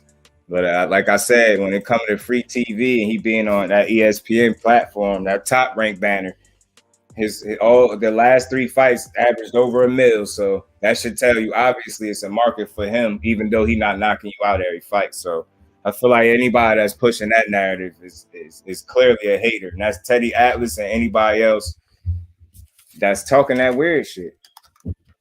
Like you don't like I said, I don't go. People didn't expect Money Mayweather, and no, ain't nobody Pretty Boy Floyd or Money Mayweather, but you ain't watch his fights talking about he better knock this dude out. Or you walk away from a 12 zip and you complaining like, but he was supposed to do this, man. Nah, he should have left it all in the ring, man. Shut your weird ass up. He would have been left in the ring trying to do what you wanted him to do. What you wanted him to just say, fuck it, balls to the wall. I'm not even going to think about defense. I'm going to just really knock it. He will never do that for y'all. And you need to appreciate the fact that he was willing to step out of his comfort zone to try to be exciting for the people that's critiquing him, talking about he born. That's why he did it. Do people listen to the interviews? He tried to be exciting for you goofy, ungrateful motherfuckers, man. That's why I said, do y'all appreciate the sweet signs? What level of fan are you? You don't walk into no Shakur Stevenson fight expecting no knockout. It's like I got to keep saying because people really slow or something. It's like they don't get it. That boy come in there to beat your ass. If the knockout presented itself on the way to beating your ass, then so be it. You see how that knockout presented itself? With Jamel Herring, it was a TKO. I don't give a fuck what you want. He was beating his ass. And let's not act like he wasn't beating Conceição ass to the point where the doctors how many rounds in a row was the doctors looking at Conceição? And I'm willing to bet the reason they was able to keep the doctors from stepping in and making a call because the fact that he ain't never been knocked out in no fight, and they still was trying to make a case that he's fighting back. You get what I'm saying? You seen Spence said, man, he thought he was gonna stop it. He said they need to stop it. He was beating his ass. That's a dude that come to hurt you in his fights. Spence come to hurt you. What did he say? That shit should be stopped. That's why them doctors were checking on his ass for about 5 rounds in a row. He was getting fucked up in there. They wanted to keep asking, "Do you sure you want to go back in there?" So, shit, you know what I mean? Some of y'all favorite fighters get those gift knockouts where the referee just jump in there. Like, you get what I'm saying? What's the difference? What's the difference between what Shakur Stevenson was doing to Robson Conceição, right? What's the difference than what David Benavidez was doing to Kyron Davis? What's the difference? Because they both was pressing forward on the front foot, hitting their opponent with everything and the kitchen sink. You get what I'm saying? The only difference is, or the main difference obviously would be weight, but at the end of the day, it was under the same circumstances. Robson Conceição could not get out of the way of anything Shakur wanted to hit him with, which is the same thing that could be said about Kyron Davis, even though he fought back harder than Conceição. He was more effective, and they still stopped the fight. So what's the difference in David Benavidez getting a gift stoppage victory or Shakur getting one when he beat his opponent pillar to post? You see what I'm saying? They know they can keep selling Benavidez as the next up as this Mexican monster as long as he continue to get knockouts. You see, with Shakur Stevenson, don't nobody expect him to knock people out anyway. So now we ain't gonna stop it, even though he beating the hell out this dude. Even though this dude been getting his ass beat from the minute go, from the opening bell, he been getting his ass beat. So, yeah, they always lying. Be lying on my boy. Y'all know I'm here for it. But again, if he was, I did critique him for the weight shit. So people know he's not above criticism. That's not what this was about. But it was more so aimed at that false narrative, man. Don't tell me that he born and it's over 1 million people lined up, and whether it's at home or in the actual arena to see him fight. You know what I'm saying? People showed out. So that's all I'm saying. That false narrative get put to bed. This he don't fight. I mean, he wouldn't be able to sell, or he's born. Nah, people support that man, and that's what I seen Friday night. Yeah, nah, Kurt. No, we seen that, Kurt. We seen it. The motherfuckers that be hating, they ain't see that. They seen it too, but they ain't gonna tell you they seen it. Yeah, he was not good after that fight. He got his ass beat. I want to say this: if that dude come back and never look like close to the same fighter he was, don't say I ain't tell y'all. He got his ass beat, y'all. They was worried about that dude. I ain't making it up. Look how many times them doctors was coming in there in between rounds, standing in front of him, taking a look at him. He was getting his ass beat, yo. I don't know how it looked on TV to people, but to me, it's like you could see this shit on TV even better because they had every camera angle. You get what I'm saying? I'm in my seat from one angle, which was diagonal to the ring. I seen ass being whooped in there. I seen spit being punched out people's mouth. You know what I'm saying? This is what I'm saying. I'm souped up watching. I'm like, yo, he fucking him up. I don't know if people able to see this at home, but he beating this boy ass. It's just dude, gold medalist. He's tough. He didn't give up. He's a veteran. He wasn't beat, yo. He got put in that ambulance, Kurt. Stretcher, yeah. The weight cut, I mean, that's subjective, though, because I ain't giving him that. Nah, he was getting his ass beat.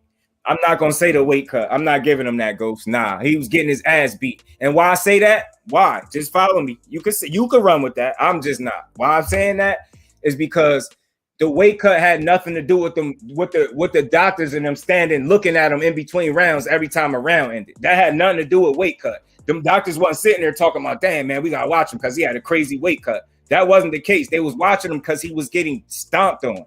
Like, a pure boxer was painting a masterpiece on him. You get what I'm saying? Weight cut, I'm not giving it to him. I mean, I respect. That's what you giving it to him. I'm not giving that to him. Them dudes know he was getting his ass whooped on. Hospital before the fight, after the fight was due to extreme dehydration. And you know what? While we on extreme dehydration, guess who else was extremely dehydrated and they ain't give him the benefit of the doubt? Guess who was pissing orange and wasn't beat for making that 1.6? Guess who was? They ain't give Shakur Stevenson no break on his severe dehydration. Matter of fact, Ghost, do you know what somebody fucking told me? And my cuz here, and you could correct me if I'm wrong, bro. Motherfucker told me after I said Shakur Stevenson pissed orange, this fucking idiot typed in the chat, they all do that. So that's so you telling me that's regular, that's protocol. Every fucking training camp, when motherfucker piss, he pissed orange, that's regular. So somebody really typed that in the chat, and they told me that. They really sat there and told me that. Yo, they all do that. Man, you don't shut your goofy ass up. So you telling me all fighters going to the fight severely dehydrated, and he still whooped his ass, y'all. He could have looked. The crazy part is, I'm so much of a realist. That performance was still like a B minus. Like he said, it wasn't even an A+ performance that he really could give y'all. And he still mopped his ass. You get what I'm saying? Motherfucker told me all fighters piss orange before the fight. It's regular. Like all of them. He ain't say some. He ain't say a lot. He ain't say I know this fighter personally. And he said they all do it. He just, they all do it. Get your weird ass on. So I ain't giving him that dehydrated shit. That ass whipping was, and you get what I'm saying, Ghost? That them checking on him between rounds was because he was getting stomped. And I don't even know if to say it was competitive. He fought back, but he got his ass beat, yo. He did severely. He left on a rolling bed. Facts, you know what I'm saying? He refused the IVs. That's cool. You know who else refused something, Ghost?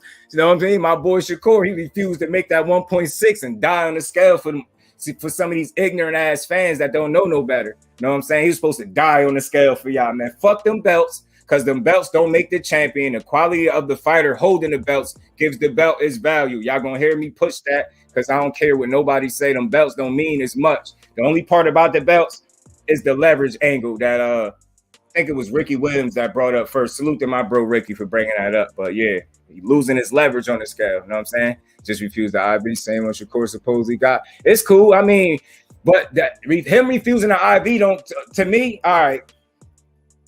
If you severely dehydrated, how is refusing an IV even remotely intelligent, Ghost? And he a fighter. Like, that's not no bravado. That's not no tough shit. That ain't like being a real man. There's none of that's ignorance at its highest level. If he was truly dehydrated the way you say he did, how was he able to refuse IVs? Nah, you refuse. Take the IV, bro. You need the IV for you fuck around and die. You just got your ass beat too. You know what I'm saying? It's not a problem with him refusing them. It's just like, if you was dehydrated as you was, I would think you would be taking the IVs. Heard dude, he was extremely dehydrated. Man, y'all, look, I'm gonna say this, man. Y'all can say that. Y'all can tell. Yo, do you? All right, let me say this. Which one do y'all think we can prove if we watch the fight again? If I was able to pull this fight up right now, all 21 of us in here was able to watch it. Which one would we be able to prove, y'all, that he was extremely dehydrated or he was hurt? Which one did it look like? When you watching the fucking fight, you mean to tell me y'all nutritionists in the chat watched the fight and said, yo, you know what? Damn, he's severely dehydrated. I can tell. Man, get the hell out of here with that, man. Y'all sound crazy, man. Y'all sound fucking crazy, man. Meanwhile, one dude missed weight and was pissing orange. Wasn't nobody worried about him being extremely dehydrated. No, he was extremely outclassed. He got his ass beat. How the hell was y'all in that dude body? Y'all talking about, nah, he was severely hydrated. Man, he was getting his ass beat. And again, y'all. So I ain't hear none of y'all answer. Why the fuck was the doctors checking him in between rounds so often? What was that about? Did they know he was severely dehydrated? Because if so, why wasn't they over there in Shakur corner when he was pissing orange? Why wasn't they checking on him? Y'all got to make it make sense. Y'all look at one thing and make that y'all talking point. Factor everything in. Why would the fucking doctors be checking on him in between rounds? I need to know. Fuck everything else. I want to know what was the doctors doing, y'all? Checking his fucking, what was they doing? Checking his levels, his hydration. What was they doing? The fuck was they doing? Staring at him, because visibly they can see he was getting his ass beat. They wasn't in the corner like, we got to watch him, man. He dehydrated, man. He's severely dehydrated. Let's watch him. Y'all sound crazy. He got extremely outclassed and got his ass beat, yo. I'm not giving. I'm sick of this. And I be noticing the pattern. When it's a certain fighter, it's so many excuses when these fighters lose. Nah, man. He wasn't no more dehydrated than Shakur. Dehydrated or not, that don't have nothing to do with his skill level. He got his ass beat. I'm tired of every time a certain fighter win, we giving all these excuses. No, he was going to get beat up, dehydrated, hydrated, bigger, smaller. It don't matter. He just can't fuck with Shakur, and nothing that pertains to the word boxing. Nothing. He don't even breathe better than Shakur. Do you understand what I'm saying? Nothing he does is remotely close to what Shakur can do in the ring. And that's what y'all saw. If y'all didn't see that, y'all tripping. Hell with that, man. Fuck that.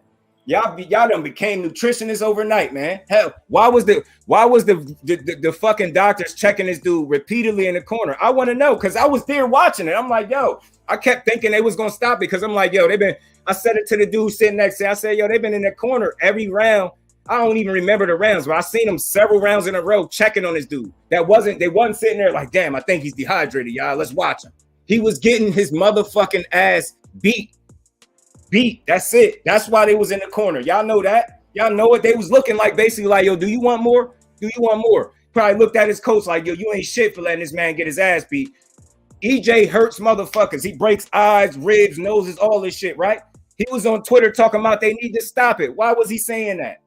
Why was he saying that? Conceição was getting his dehydrated ass whooped. If he was dehydrated, then the playing field was fucking even, because they both was dehydrated. Give me that shit. And none of us walked away from that fight saying, damn, that 1.6, man, Shakur, man, he was really able to muscle him with that 1 point. He beat his ass. He beat his ass, man. That's just what it is, man. We be giving too many excuses.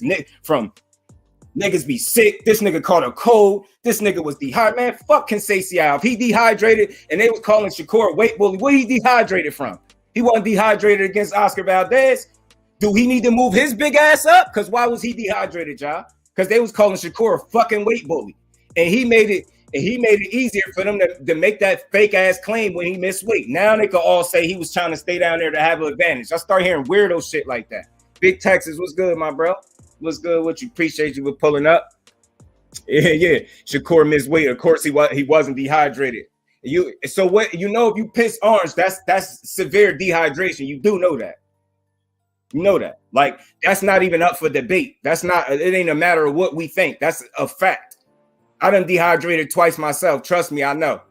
There ain't nothing normal about pissing no orange. They both was dehydrated, then that shit was an even playing field. It was all about skill that night. He got his gold medalist ass whooped. That young boy showed out, and Nork showed out with him, and he beat ass from round 1 to round 12. And it got to the point in the fight where the motherfucking doctors was like, man, we think about stopping it. They was on his ass. They was concerned for that boy. You know how you got how many people supposed to be in your corner? Like 2? That motherfucker had like 4 or 5 people in his corner every trip, y'all. Go back and watch it. I'm not exaggerating. The doctors was paying close attention to. He was getting fucked up in there. Nobody was like, Robson dehydrated. Y'all to just see it. Who missed weight? So who missed weight? Who said they was pissing orange? Robson didn't say that. So how the fuck do y'all know he was so severely dehydrated? I want to know though. How do y'all know this? He didn't speak on it. Like, why? He refused the IVs. If he's so severely dehydrated, like y'all saying, why would it be smart at all for him to refuse IVs? Damn, I don't know what y'all be talking about sometimes. Y'all be blowing me, man. Conceição wouldn't have won if he was a weight class or two above Shakur. I'm going to say that. And I'm talking like that. He would have never beat him. They fight 9 more times. He going to get dominated 9 more times. The only thing that might change in him 9 more times, one of them times he might figure out a way or two to stop his ass. That's the only difference, man. Now, you know, y'all the family. All respect to what y'all say. You know, I rock with y'all. I appreciate the diversity, but I be hearing too many excuses when it's somebody that we knew was going to win. Nah, he was dehydrated. They both was fucking drained. You know what I'm saying? Now, again, if you saying Piss and Orange ain't dehydrated, then neither. What the fuck is refusing IVs? Like, what is that? He obviously ain't that dehydrated. You know what I'm saying? You know what happened? Let me tell y'all, so I dehydrated twice. Do you think any of them fucking times I would have refused the IV? Yeah, I'm glad we on this because it happened to me twice. I'm not proud to say it. Both times I needed an IV. I was finished. I couldn't do shit. So if he was dehydrated, as y'all fucking experts say, why was he refusing IVs in the first place? Why was he? He's trying to slam Shakur. He was leading with his shoulder, his big ass head. He was doing everything but landing punches how he was supposed to. He got thoroughly outclassed, and that's how it's always going to be. He would never been able to beat that kid, man. Ever. Yeah, man, hell no. We be making too many excuses. You think when I was fucking dehydrated, you know, like once you at that point of dehydration, the way y'all talking about, yeah. When y'all just saying he refused the IV, y'all kept saying he refused the IV. Which one is it? Did he refuse it or not refuse it? Either way, I don't give a fuck. That's not the reason he lost the fight. Y'all nutritionists ain't gonna tell me. You know what I'm saying? Y'all new YouTube nutritionists, y'all the family. I love y'all, but y'all not gonna tell me who the fuck was severely dehydrated. You get what I'm saying? Then they both get IVs. You get what I'm saying? Then one dude tell you who's pissing orange. Robson ain't say that. I ain't hear no record of them saying he was severely dehydrated. And if he was, so what? Then maybe he need to go his big ass up because everybody was making a big deal about Shakur staying at that weight. Niggas was wilding, yo, motherfuckers pressing his skill set, his dedication. Niggas like, yo, I question if he really even won it. Man, shut your weird ass up, man. You sound weird as hell, bro. Pissing orange is showing you somebody obviously wanted it, dickhead. He wasn't willing to die for it so that, hey, man, and he accepted the criticism. That's why I said, man, people just be talking, man. People be talking. And Valdez Robson, you know, hey, man, talk about it. Talk about it. You know, the dudes, when he said Pissing Orange was dehydrated because he took a fucking IV, he was fine. He was fully dehydrated. Who was fully dehydrated, Ghost? And why do we care? Why are we still stuck on this? Then one say he pissed orange, and y'all telling me the reason he was getting his ass beat, or again, fuck everything else. Why was the doctors checking on this dude? Nah, man, hell with this, man. Why was the doctors checking on this dude, yo? Because he was dehydrated, right, y'all? I just want to know. The dude who did not say he was pissing orange did not say so because he signed up for it. What that mean, Ghost? So you're telling me, Ghost, you know why Robson didn't say nothing. You know that. You be saying a lot. I respect where you be coming from, your views, but a lot of times you be going off of what you think, not what could be proven. Unless you know this dude personally and you talk to them, I can't give you that one. I can't give you that one. Like, because it's always a convenient excuse when somebody don't look good. One of these fighters don't look good. I'm telling you, I'm seeing a pattern. Before I call it, I'm going to look for the patterns because at the same thing, I was hearing a lot of funny shit when Ortiz just got chipped. I was hearing more excuses. Every time one of these dudes lose, it's some excuses to why they lost. Oscar Valdez has steroids in his system. Did that stop Robson from whooping his ass? No. So why all of a sudden now he's so dehydrated that, oh, this is the reason he lost the fight. The reason he lost is because he's not better than Shakur. That's where we going. Yo, the fact that you see that shit is bullshit for boxing, Ghost. That shit is bullshit. That comment is bullshit. Ain't nobody cheat, bro. Ain't nobody cheat. His pussy ass ain't had to fight. We're not gonna sit here and cry about 1.6 pounds, bro. We're not gonna do that. That dude big. Robson Conceição was big, bro. He big. Ain't no little ass boy.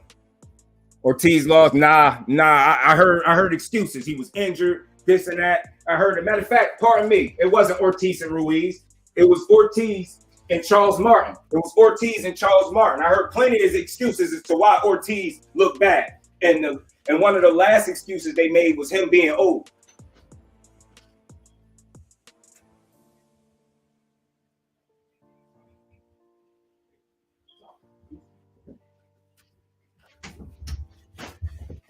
Gotta call that shit call a spade a spade. Yeah, you reaching. You can't ain't no cheating. He cheated the dude. It ain't no cheating, man. That shit ain't cheating, bro. Motherfucker, what you wanted him to die making weight because he's over a fucking contract, bro? Hell no. No. I'm glad he die on the scale trying to make the weight, man. I'm glad he ain't die on the scale. We giving that dude Conceição too many excuses. It's always something. Fuck that. It's always something with this dude. Nah, man. Hell no. He's dehydrated.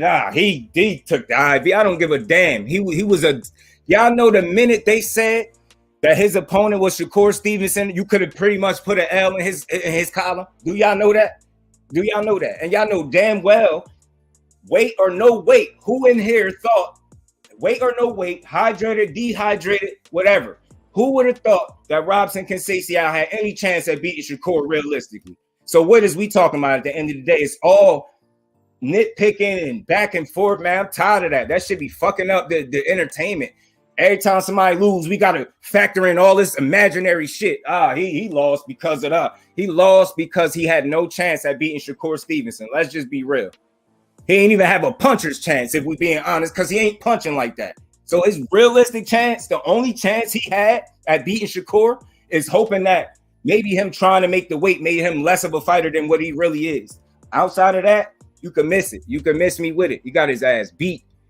Nah, they made excuses, man. They really made excuses. He was hurt. I be hearing half a training camp. Man, all this bullshit, man, be too much, man. Appreciate that, my bro. Appreciate you.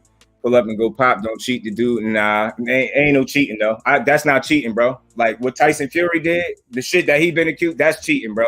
Missing weight and you tried, I don't see how that could be cheating. You can't classify that as cheating. Like you could say, maybe bad sportsmanship or, unprofessionalism. Maybe those are some of the words you could use, but cheating and missing weight don't belong in the same sentence when we talking about 1.6 pounds. That's the end of that. I ain't even going back and forth with that because that's weird. Like that just tells you where we at in boxing. If that's cheating, then Tyson Fury should have been out of boxing a long time ago. You get what I'm saying? Know what I'm saying? And I could see if he was grotesquely overweight or something like that, then maybe you could have a case, but 1.6, that's not the reason he got his ass beat. And that's so why the fact that we even bringing up who was dehydrated? When I bring up stuff, notice I do it and I give context to it. I make it make sense. I talk within logic and reason. I always do. I ain't make no excuse for Shakur missing the weight, none of that. You get what I'm saying? It's just like too many excuses. He was dehydrated is why he lost. Come on, man. Nah, he got his ass beat because he got his ass beat. Man, yo. Look, man, I'm gonna say this. Man. I'm gonna say this, man. I'm gonna pretty much be done with it. I don't care what rule they come up with. I don't care who's saying it. There's nobody that's gonna make me feel like, missing weight is cheating. Like I just, what I mean? Maybe all principle, man to man, sportsman, unsportsmanlike, maybe unprofessional. Those things, I give you that. 100% I agree. But to say he cheated, that's that right there, that will create a false narrative. Because now it's the wrong person catch that. Now they run around talking about Shakur be cheating. And that's the shit that we don't need. That's whack. Cheating because he was 1.6 over is weird. Like that wasn't a deciding factor, y'all. You know what I'm saying? It wasn't. Him being better than him was the deciding factor. And y'all know that. Y'all know it. Better than him. Name one thing that Conceição, like I said, Conceição don't even breathe better than Shakur, y'all. You get what I'm saying? He don't do shit. He can't ride a bike better than him. You know what I'm saying? He can't spin a basketball on the tip of his finger better. He does nothing better than him. Especially if we talking about something to do with athletics, man. He can't. He does nothing better than him, bro. Nothing.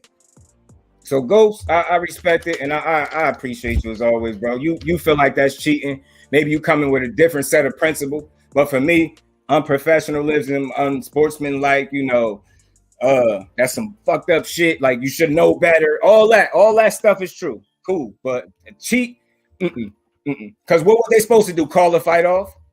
They're supposed to not fight over 1.6 pounds, right? Then people would have had a whole nother, some old other shit to say. You know what I'm saying? Maybe Mayweather used IVs before and after the fight. Nobody say anything about it. Nope. And ain't nobody say nothing about it because it ain't illegal to do so.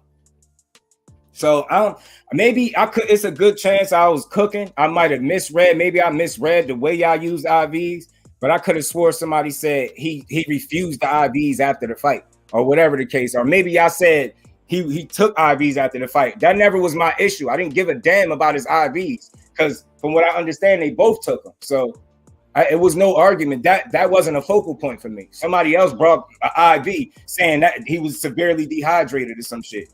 And I'm like, so he was no more dehydrated than the guy he was in front of. He just wasn't better than him. You know what I'm saying? So the missing weight is cheating. Nah, it's not. It's not. I can't call missing weight cheating, bro. I never heard nobody phrase it that way, Ghost. And I believe you in the 20. I'm 36, bro. Pretty sure I'm a little older than you. I never heard nobody say missing weight is cheating. I never heard a fighter say it. Maybe in the UFC, yo. Maybe I heard Izzy. I think I heard Izzy say that though. I might have did. But we talking about 1.6. Like we ain't talking about being grotesquely overweight, bro. It's some people that be way over the joint. IVs are legal. Facts, bro. Facts. So I don't have an issue with nobody taking no IV, taking a hospital due to extreme, not because of Shakur. All right, Ghost. This it. I'm gonna say this for the last time, right? Because you apparently got all the answers, right? Since you got all the answers today. He was taken to the hospital due to extreme hydration, not because of Shakur. Okay, fine. You right? You right. That's right. Why? Now I'm asking you.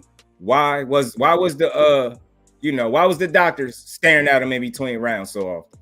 What was that about? Was that about dehydration or was that about the punishment he was taking in the ring? Go. I just want to know. I'm going to stop. I'm going to let you answer that. You know I rock with you heavy, so I'm going to let you answer that.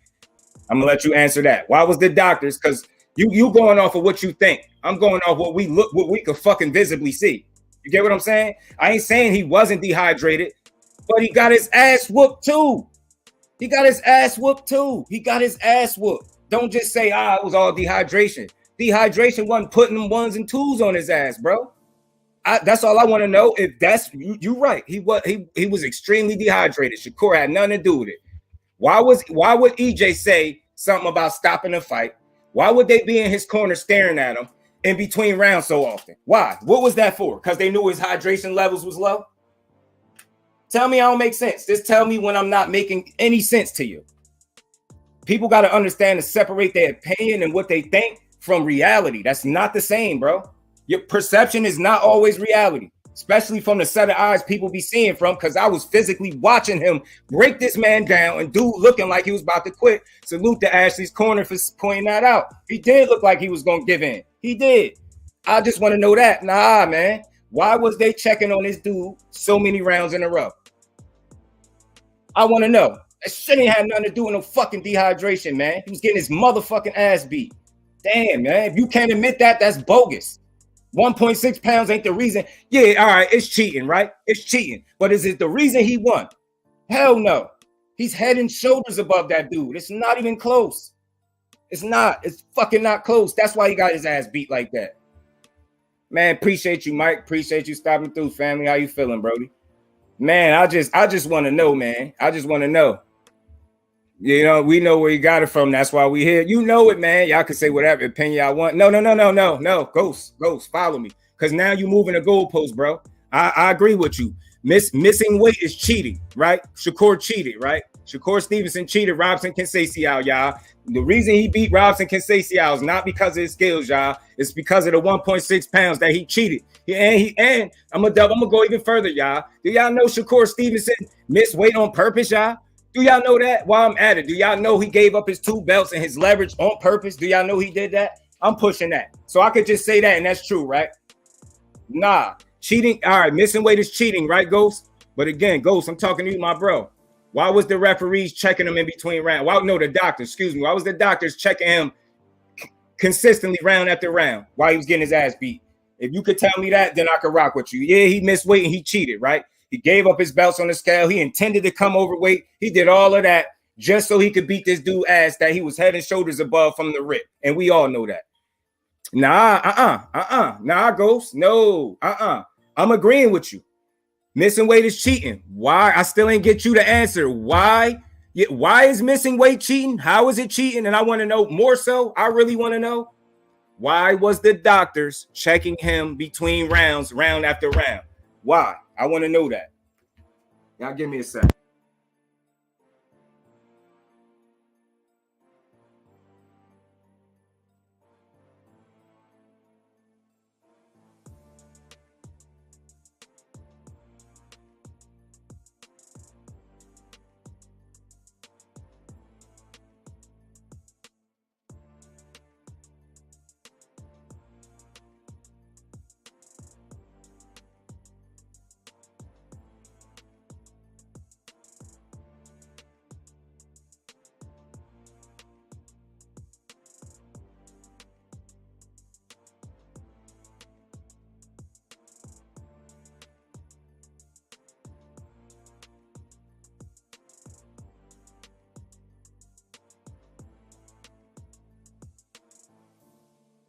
Bad job, baby. Do on my ass, man. As always. And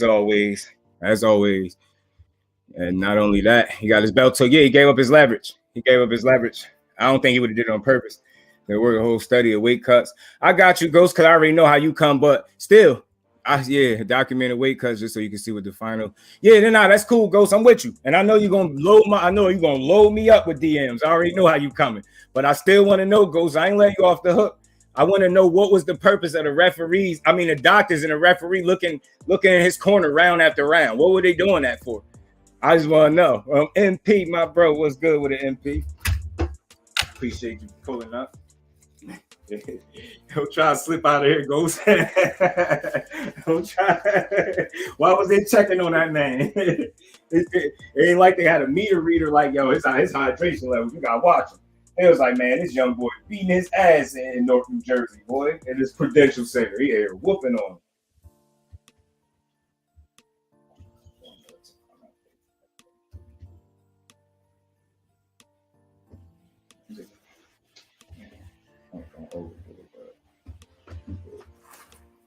My bad, John. My bad. I'm multitasking. Doctors, get out of here, Ghost. Yo, get out of here, bro. You know I'll fuck with you. Get out of here, man. Get out of here. Now you need to talk to the doctors. Man, get your ass out of here, Ghost. You know he's beating that boy ass. You know damn well he's beating that boy ass, man. That's why them doctors is in his face. Missing weight, not cheating, Ghost. Taking drugs to make weight is. Yeah, he was not badly hurt at any point, so I don't know right now. I'm gonna say this, man. The level of hurt that he was is not really that's what's in question. I seen a guy getting the fight beat out of him. I seen him be hurt with body shots. That's what I saw. I felt like that's what I saw.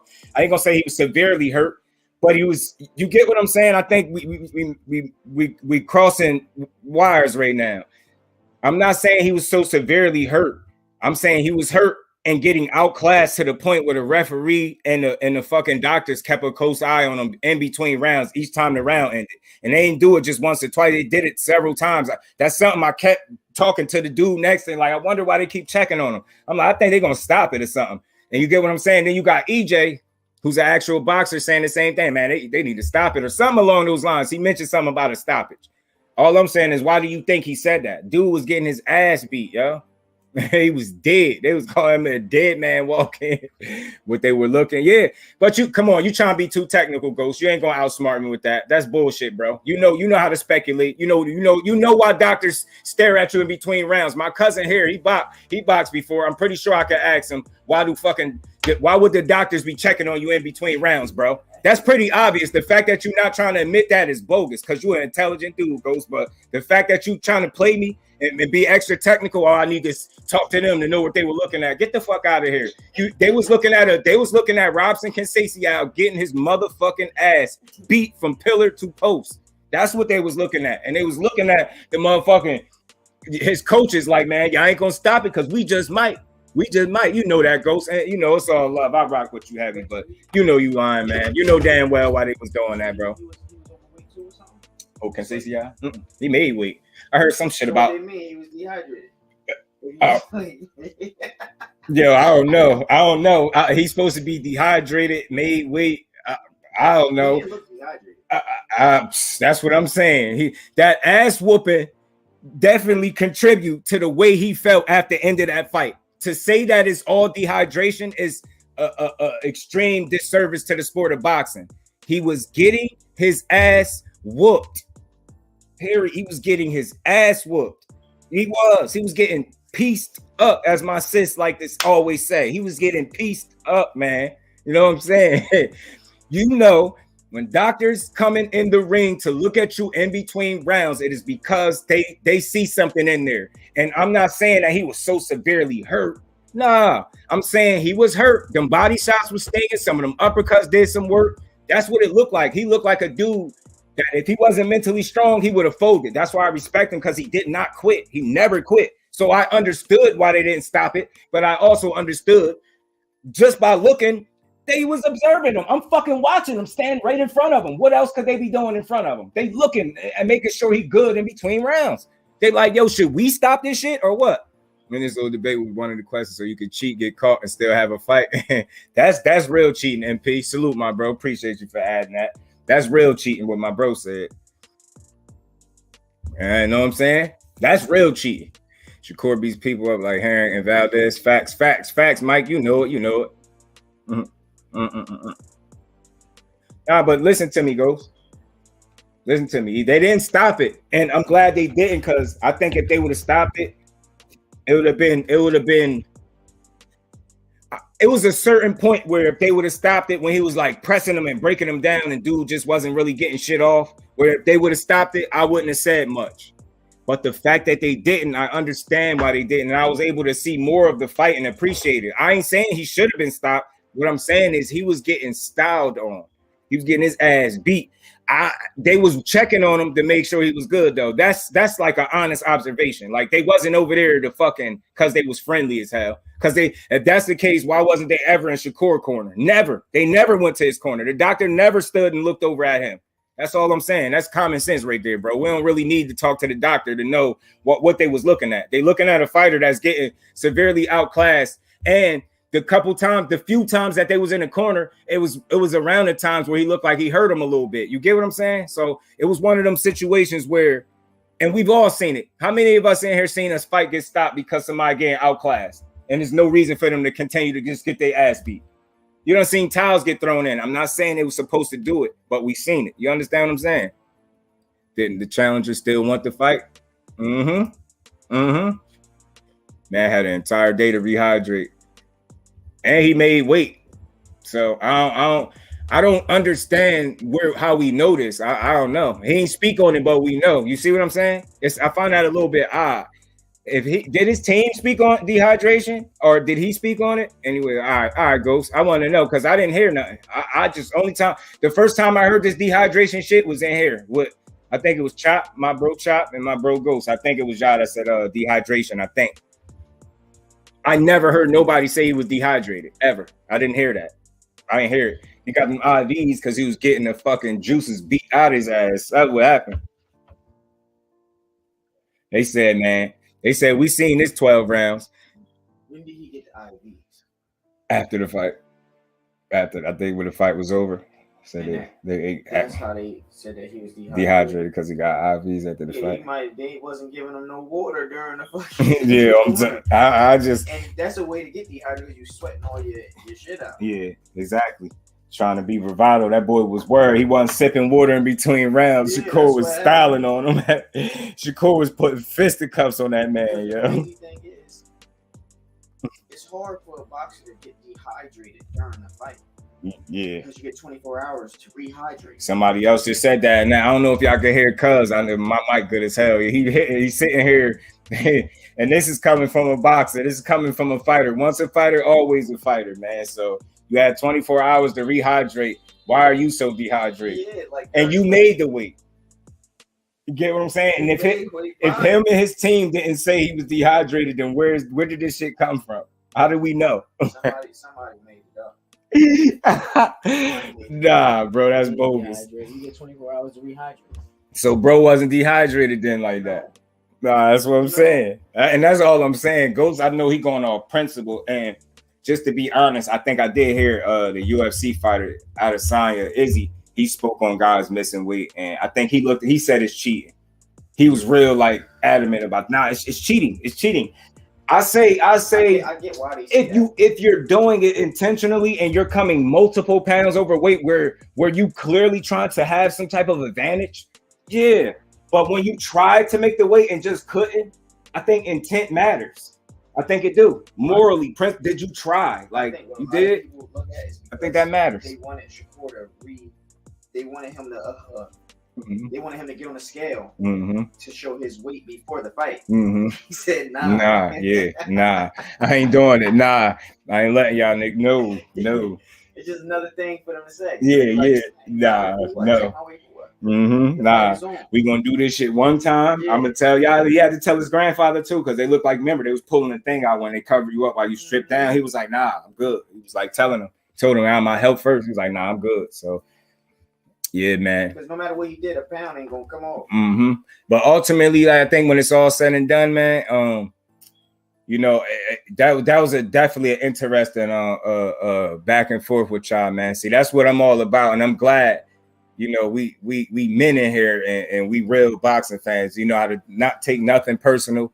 We could agree to disagree. You know, it wasn't nobody called out their name, no weird stuff like that. We just had a difference of opinion. That's what I welcome up here, because you get some of the best conversations, because then y'all force me to go deeper on this shit. And I know I'm capable of doing it. So one thing I'm very confident in, that when I do this content, I'm always going to be logical and reasonable. I'm never going to be up here. I don't care how long you've been watching boxing, how long you've been doing it, you know, who you've been around when it comes to boxing. If you heard me speak this shit, you're going to say, man, that young man right there, King, he know his shit. He's within reason and logic. He understands the sport. That's all. So it's like, boxing knowledge is not determined on how much we agree or disagree with each other, man. But you got to be willing to really study the sport. And like I said, if y'all think I don't sit here and go back and watch fights and watch film and just like pick up on shit that I could interpret to people that might not pick up on this certain shit, that's why I'm confident when I do whatever topic I'm doing. I guarantee you, I even got to guarantee you, I bet y'all though, you probably won't see nobody else do no live about these numbers. And this topic, like I try to show some diversity. I got thumbnails set ready to go about topics I ain't even touched yet.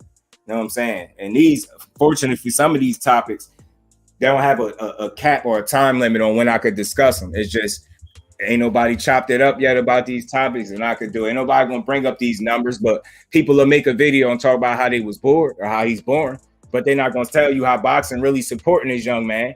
The people at his home, they showed up. They showed up and showed out. You know what I'm saying? Far in terms of viewership, at the people sitting at home, like I said, this dude been averaging well over 1 million viewers, you know what I mean, in his last 3 fights. That's consistency right there. I think that's a small body of work that you could take and say, yo, if they so ever decide to try to transition him to a pay-per-view star, which I wouldn't care if they didn't, because I'm a fan of the free fights. You know what I'm saying? We definitely got our money's worth. You know what I'm saying? My ticket, whatever that was, where I got more than my money's worth. You know what I mean? I had a good seat. I enjoyed the action. I seen him show out. I seen exactly why he was special. And I don't want to sound corny, yeah, but you know at what point I realized that it's a clear level between Shakur and everybody else that fought in that card. I swear to God, within the first punch he threw, I felt that. How weird it was. It was something. It just, I don't know if it's the energy. Like he understood why he threw the punch when you know what I'm saying? He don't waste shit. It's like one punch. He threw one punch. And I said, I swear to God, I feel a difference already. And just seeing him work as opposed to everybody else work, nobody would beat him on that card, weight wise or not. If Keyshawn bigger than him, no, he had 35. He's at 35. So they pretty much, he would not be able to fuck with him. Nah, man, that shit looked different. Although Keyshawn put on now, I like seeing him up close. Like, he got some nice pop to his punches, yo, and I think he's better than what people give him credit for. I'm gonna say this: I think people don't like his attitude, so in return, they critique him more harshly. Like, they don't like his attitude. He's not likable to some people. To me, I feel like in a sport where you gambling with your life every time you get in there, I'm not knocking no fighter moving forward for their confidence, especially if you're able to back it up. He's only 6-0. He's been able to back it up thus far. Let's see. The more you talk, the more I'm gonna expect you to back it up. But I'm not gonna be mad at you being confident, especially when you fighting the right fights. And even if you lose, if you lose like a man and you go out there right, I can respect it. You know what I'm saying? So I'm not knocking nobody because, like T was saying earlier, my bro was saying, "Why the fuck I gotta be humble for?" I was told all my life to be humble. Like, and I believe when you compete in a sport that your life could be taken, you need all the confidence in the world. And that's how I'm looking at that. That's my opinion on it. Like, that's my thoughts. Like, when I see somebody confident like that, then you gotta factor some shit in. Look who he's sparring with. Sparring with Shakur. Shakur's a top fighter. Sparring with Terrence Crawford. How the fuck is he supposed to feel, y'all? He was an Olympian. Like, regardless of his losses, the losses didn't break his confidence. I look at shit so much different because I think I factor in more. I just factor in more shit. Like, I pay attention to a full situation. At least I try to. People will see one little angle and then run with it. Nah, you got to factor some shit in. It's a reason that man confident. He's sparring with some of the best fighters in the world and hanging with them. In his mind, and I'm pretty sure they're vouch. He's confident within reason. The 6-0 has nothing to do with his that has something to do with it, but obviously it's the work he putting in. He know he getting quality work. Yeah, his sparring is harder than his fights. Yeah, the sparring is harder than his fights right now. And what it is, that's what I'm saying. People gonna criticize him because the person that thinks Shakur wanted to miss weight to get some of that 135 action. Talk a lot of shit, so they're gonna criticize him, and his competition is down here, so they're gonna criticize him even more. But that's where his competition is supposed to be after he just started. So it's gonna seem like he's talking too much. Yeah, because he ain't fighting nobody yet. I get it, but I really believe that some of these fighters thrive off their ability to be confident when nobody else is confident in a certain area with them. Like, people say they just not that impressed with them, and I respect it all. I get it. But I really think some people factor in, and I can understand it, just the energy put out. It's like, nigga, you ain't as good as you talk. That people, some of the fam on his ass like that, but I get it, because they of that mindset, like, yo, you ain't as good as you talk, though. You good, but not how you talk.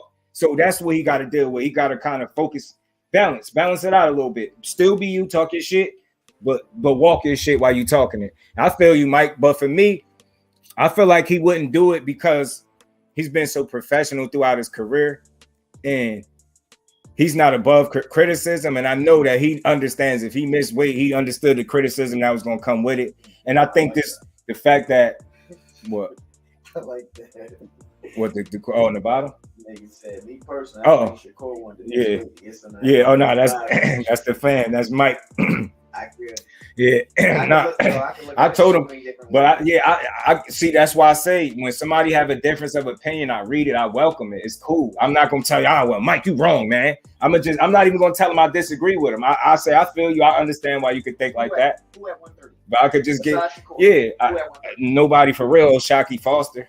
Maybe the rest of the belts. That's it. Shakur Foster and the rest of the belts for real at 130. Shakur Foster and the rest of the belts. So Shakur probably was like, I'm not about to frustrate myself trying to make this weight to fight, to keep the belts and fight nobody. I will say, I don't think it was on purpose. I will say once he realized that he hit a wall, he said, that's it. Like, I don't believe he tried to push no more past that point. I believe he was like, you know what? I done took a piss. My shit was orange. I'm good. Nah, y'all, I'm good. My health. My health. No, he was. Because he said it. He said it before he stepped on the scale. I got an announcement. I think the announcement came premature because once he missed weight, he announced it to kind of shift some of the heat, I believe. A smart play, kind of like, all right, well, I'm going to 35 anyway. That's what y'all wanted anyway. And that's what I say. That don't excuse missing the weight. But I said the thing I could appreciate about Shakur is he said it. He owned up to it. Yo, I signed that contract. I should have made the weight. Ain't no excuse for it. But yeah, I tried. It's like, I couldn't. My body wouldn't let me do it. So there's nothing else. You know what I'm saying? And Mike, I don't think he would have wanted to willingly give up his leverage in the fight.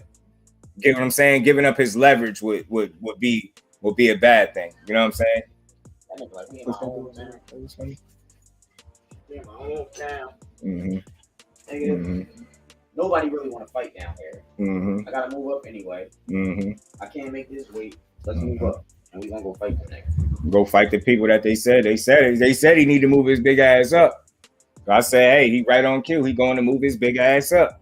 And he about to terrorize some of the people at 135. You can think what you want, but it's the list of people that can beat him currently at 35, like, is very short. that could potentially be, that's a short list. And I'm saying that right off the bat. Not saying he's just gonna walk through everybody, but the only reason why people think that Tank could beat Shakur is because his power. Mm-hmm. His skill is not nothing near Shakur's. His reach is too little. Yeah. He's too little as a boxer. Tank know that he's too little for Shakur because they sparred all the time. He know he's too short. Shakur gonna just use his jab and pick him apart. And Tank gonna be lunging in, trying to throw power punches. He's not gonna really hit him like that. Shit, that's that. I just know he gonna have to be perfect. I love Shakur. He gonna have to be perfect. He's not gonna be.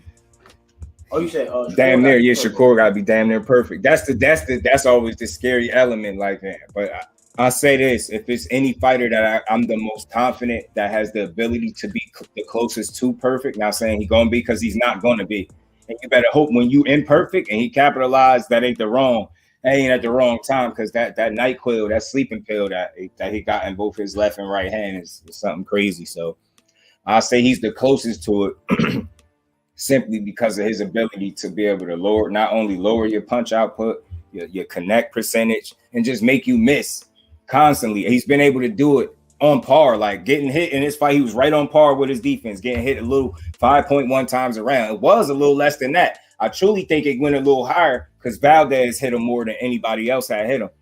I don't know if it's still to this day, I think it's Valdez that hit him the most. He got hit the most against Valdez, but when I seen he wasn't wavered by none of the punches, I was like, man. That's why he got hit more. Because I said, when you stepping on the gas, what comes with stepping on the gas? You're taking a risk. When you're on the front foot more heavily and more dominant, front foot dominant, you taking more risk. If you're a defensive-minded fighter first, you naturally don't do that. You have to understand that. I knew I'm telling you, that's why I say I'm always going to be within logic and reason. I really try to study this shit. I don't think I'm above going to rewatch a fight, going to just watch to try to learn something. I don't think I know it all with this shit. It's like it's shit that you picking up on more and more the more you watch this shit. I care enough about it to study it. You know what I'm saying? Man, I feel like I know what I be seeing, man. You got to understand he naturally is not front foot dominant. He going to box more and move a little bit. You know what I mean? He ain't going to move too much because he don't have to. He controls distance and range better than any fighter I could think of right off the top of my head, in my honest opinion. And I think that's why he don't get hit that much, because he controls distance and range better than everybody. $118. Yeah, I enjoyed myself. You know, it was worth $218, maybe $3. Mike, appreciate you in that super chat, bro. Would Shakur have to pay belt fees if he had a made weight? I wonder. Sanctioning fees? Yeah.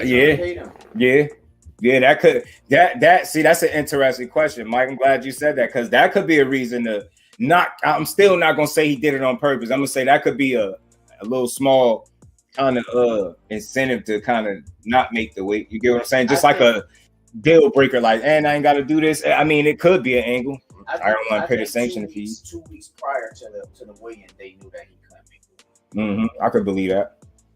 But I could believe that. But I just like for the people that I still don't think he would do it on purpose, because it's just him being too much. Yeah, he was like, nah, and I get it. That's severe dehydration. Yo, you pissing, you're pissed orange. I'm pretty sure you're not gonna try to. I hear a lot of. I hear that with the fighters. I hear it. The last couple. You dying out, and then the last 2 pounds, you trying to get everything. You trying to piss, take a shit. You trying to be mad. You spitting.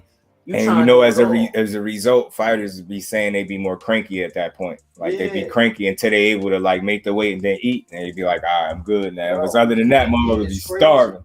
Would be starving. Appreciate you, Mike. That's a good question, though, bro. Yeah, man, that could have been an incentive for real. Him not wanting to pay belt fees. It's something to think about, or him avoiding it. Like, you know, not saying that was the ultimate thing, but it could have been a factor. He could have, like, I'm all about trying to perspective and seeing how many things could they possibly have factored in before they made a decision. Some people would just be like, nah, he made weight, he did that shit on purpose, he cheated. He's like, nah, bro, you gotta factor more shit. He gives up his leverage. Now you get criticized, you know, rightfully so, but who wants that? He don't want that, especially in a fight where he's trying to show y'all something. You get what I'm saying? That almost took away from the performance. Almost, because people, unless you're an extreme hater, you got to know he fucked up here. There's an honest fuck up. It's like it's growing pains. He gonna learn from that. I truly think so. It's like he learned from it. He acknowledged it after the fight. He ain't tuck his tail.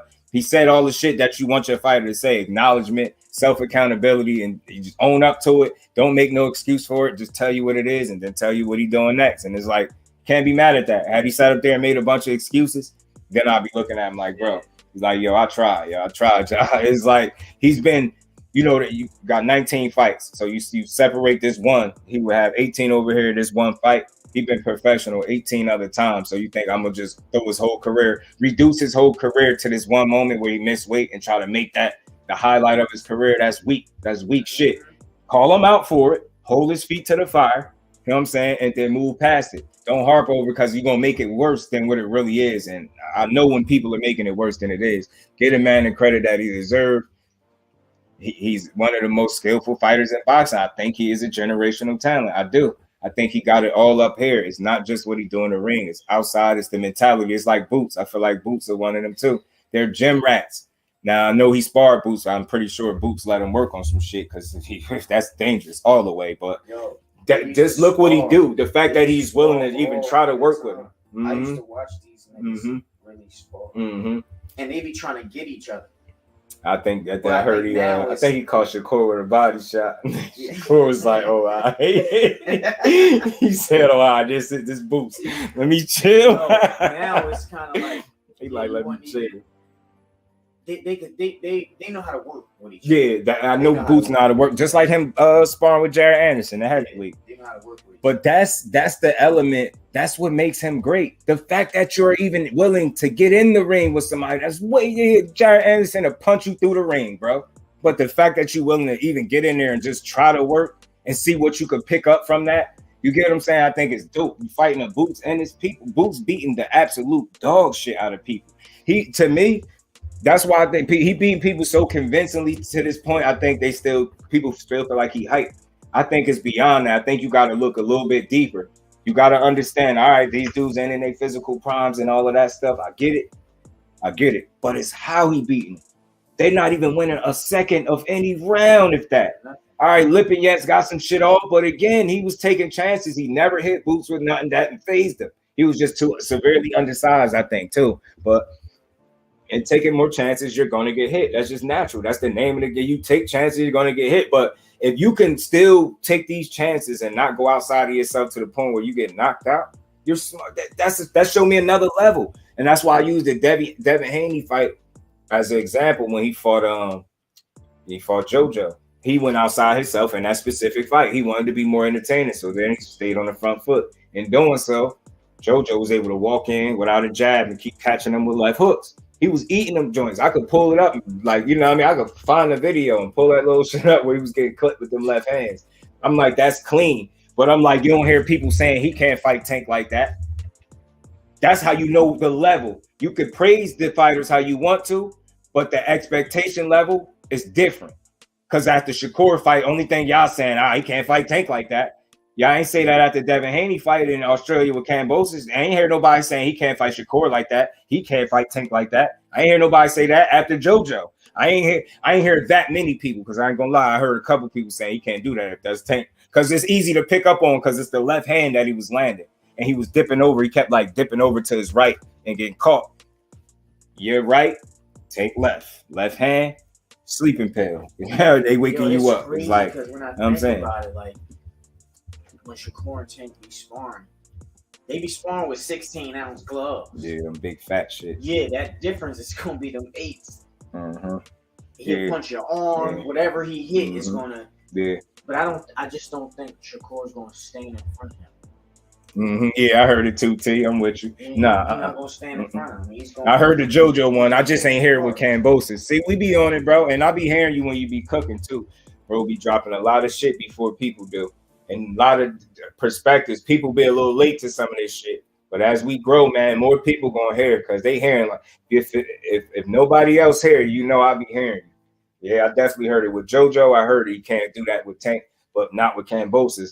And I think maybe one of the reasons, because I'm so fair, maybe one of the reasons people didn't look at it that way, because it was so clean of a performance. They like, you know what I mean? You don't think to really necessarily say, he can't do that against Tank because it was clean.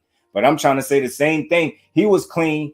And he was actually swimming and staying in the fire without constantly getting burned. He got burned a couple, he got stung. I say he got, you know what I mean, a couple times because dude was fighting back. But that's the risk you run when you being front foot dominant and pressing and trying to make the fight more entertaining. But people complaining about the copy box stats because according to them, he only hit him 60 times. I just get frustrated because now why is it when it's Shakur and they say he only got hit 60 times that's real? But when I tell people that when Lara fought fucking Canelo only landed 23 headshots in 12 rounds, they tell me that's wrong. He landed more than that. So what like it's like you people pick and choose when the numbers matter or when they apply the numbers. It's like when it fits whatever their talking point is, then they'll use the numbers. If they when it's Shakur. And why I don't question the numbers as much as people do, because what had we known? We had 18 other fights. For y'all that really was watching from the beginning, because he was televised from the rip. He was able to, just like Clarissa, her very first fight, he was able to see her fight Franchon Cruz. Pretty sure everybody know that because they, you know what I mean, them Olympians, and that's why I like them because we was able to see the beginning of their career. You put me on them, I seen them in the Olympics, I seen them lose to Robisi, I seen him cry. I said right when he cried, I said, I know some people gonna meme him and laugh, but I said, I guarantee you that crying is not the kind of crying that y'all think it is. Y'all think it's like boo-hooing, my feelings is so hurt. That boy pissed off he lost this fight, and as a result, he gonna be a hell in the pros. Fast forward now, 19 fights in, ain't nobody came close to beating him. He barely lost. He got outlanded in punches one round out his entire career, and I don't even for sure mean you won that round. It's just for sure you landed more punches in that round, and it'd probably be like one more punch. You get what I'm saying? Some wild shit. So I don't know, man. The crazy thing is that like fans and everybody, they don't understand how hard it really is to hit people. No, they don't. They just think people in there just throwing punches, and they don't know how hard it is to really hit somebody. And I say levels, because again, like Shakur fights with a boss mentality. Like when I say that he's a mature, he know every move he's making in the ring. He understands why he is making it. That's what makes him great. He doesn't do senseless shit. So again, when people tell me his footwork is trash, I say he uses footwork different, and I say trash and Shakur Stevenson should never even be in the same fucking sentence, conversation, paragraph. I don't care how. Trash should never come up when you speaking to Shakur Stevenson. That's not no fan shit. That's just being trash. Nah, you could say maybe it ain't the best, but I say this: he used it differently. And again, how do you establish distance and range and known as being one of the best at doing so, but your feet are bad? Those two things don't add up. You gotta have some level of good feet. The way you judge distance and range, like your feet gotta be some type of. You gotta be to move them shits out the way. And he used it differently. He could stand right in front of you and just lean a little bit, just enough. I get it. That's risky against Tank. I wouldn't want to see him doing that shit against Tank. Boy, I don't think Tank is way more accurate than these dudes, and he make his punches count. Shakur miss time and make a mistake with his leaning his head back with his hands down, and Tank clip him. Man, they're gonna be waking my boy up. They're gonna be waking my boy up. Sleeping pill, yeah. He know how to use every inch of his reach, and he ain't the longest. He don't have the longest arm, but the fact that he used every inch that he quit with the distance and range it's complete. It's more than what it is for the average fighter. It's going to be hard for Tank to hit him.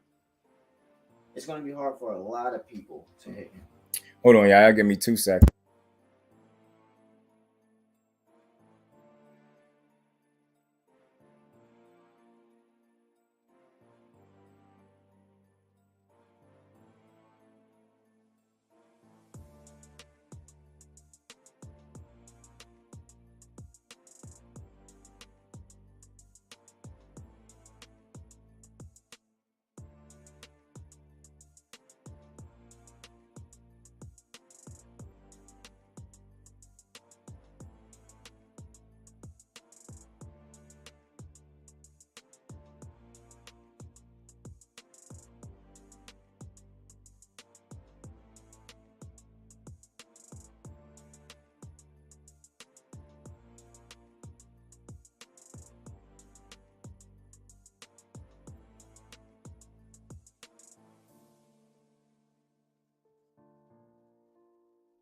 My bad, y'all.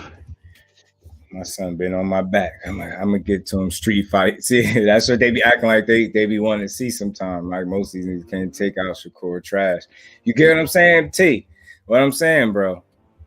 We tripping. Shakur is special along with Boots. To me, yeah, I think they're generational talents, Mike. I feel like that, and I said from here on out, like when I make a pick, I'm no longer straddling the fence. By that, I just mean like when I'm making a pick, I'm either gonna be real right or real wrong. And I think as not nobody in here, of course, because we the family, we know how to have a difference of opinion and still rock out and have a good conversation. But I don't know, man. I don't know. I think we gotta. I don't know. When I see them, I'm telling you, generational talents, man. I'm just gonna say that, man. I think we gotta stop making it a bad thing.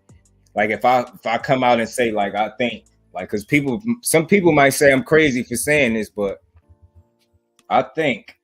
Let me say it this way. Instead of saying here, beat him for sure, let me say it this way. You got EJ and Bud. And I know people like, oh shit, EJ and Bud, yeah, but EJ and Bud, right? And then you got Boots, right?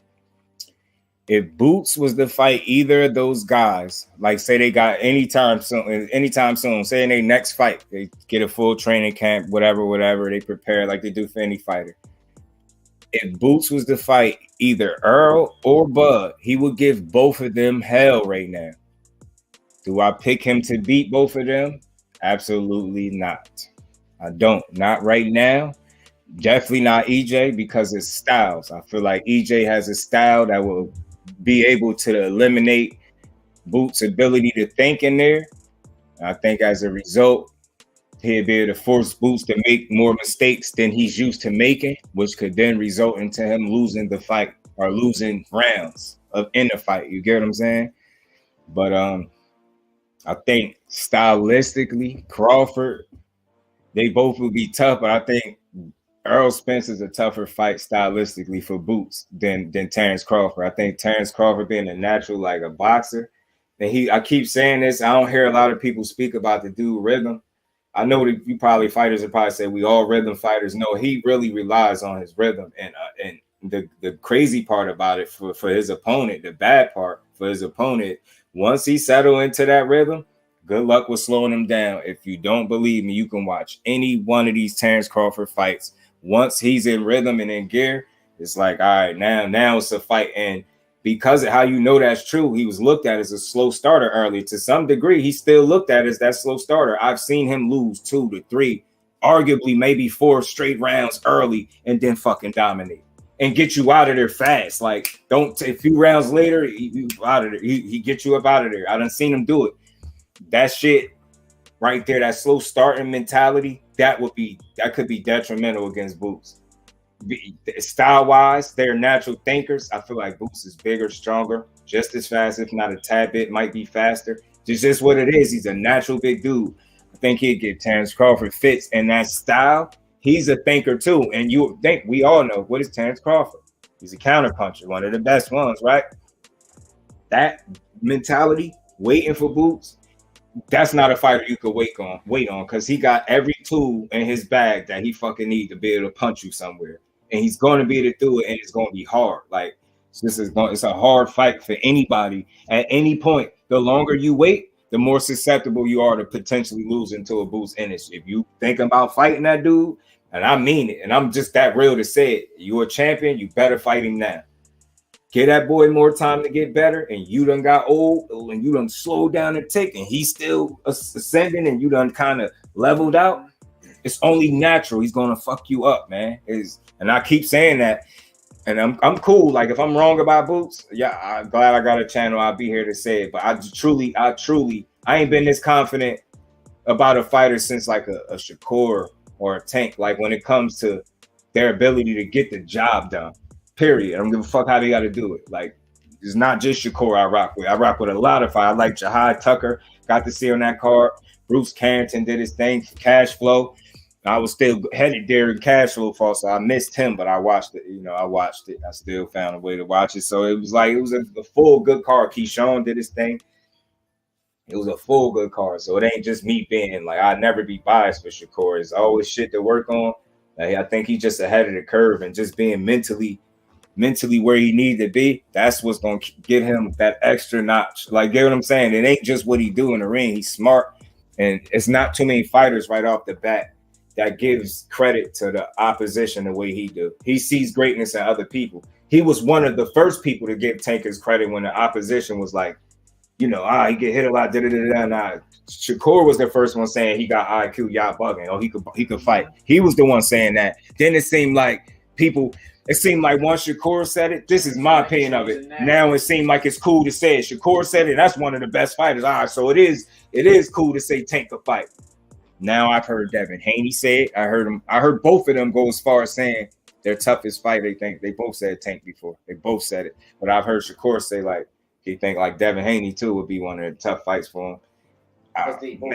They smart. Nice. I just think the deciding factor, and I could be wrong, I don't even want to break it down because it ain't happening yet, but I think a deciding factor is just more fluid in there. Just the transition from offense to defense is a little smoother, whereas I see the other one having to work a little bit more. Let me see if you could catch this in this clip. Let me see that one little ass clip that they did have in sparring.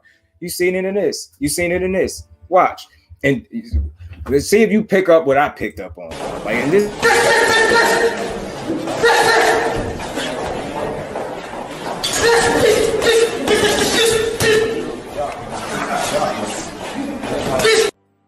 Where his back was at. I had a longer one, but it had music. That's why I took it out. I had a much longer one, but what I noticed when you watch most of it, you watch the duration of the sparring. You seen this shit before I did. When you seen the duration of the sparring, I just noticed something.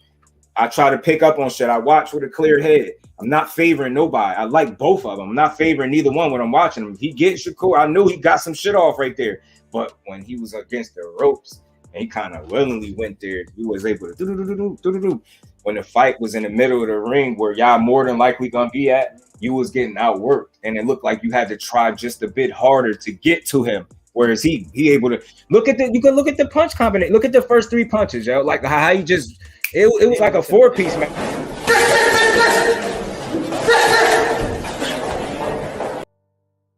And if he wanted to, it's so smooth. It's like boom. He could have threw another left hand if you watch the clip again.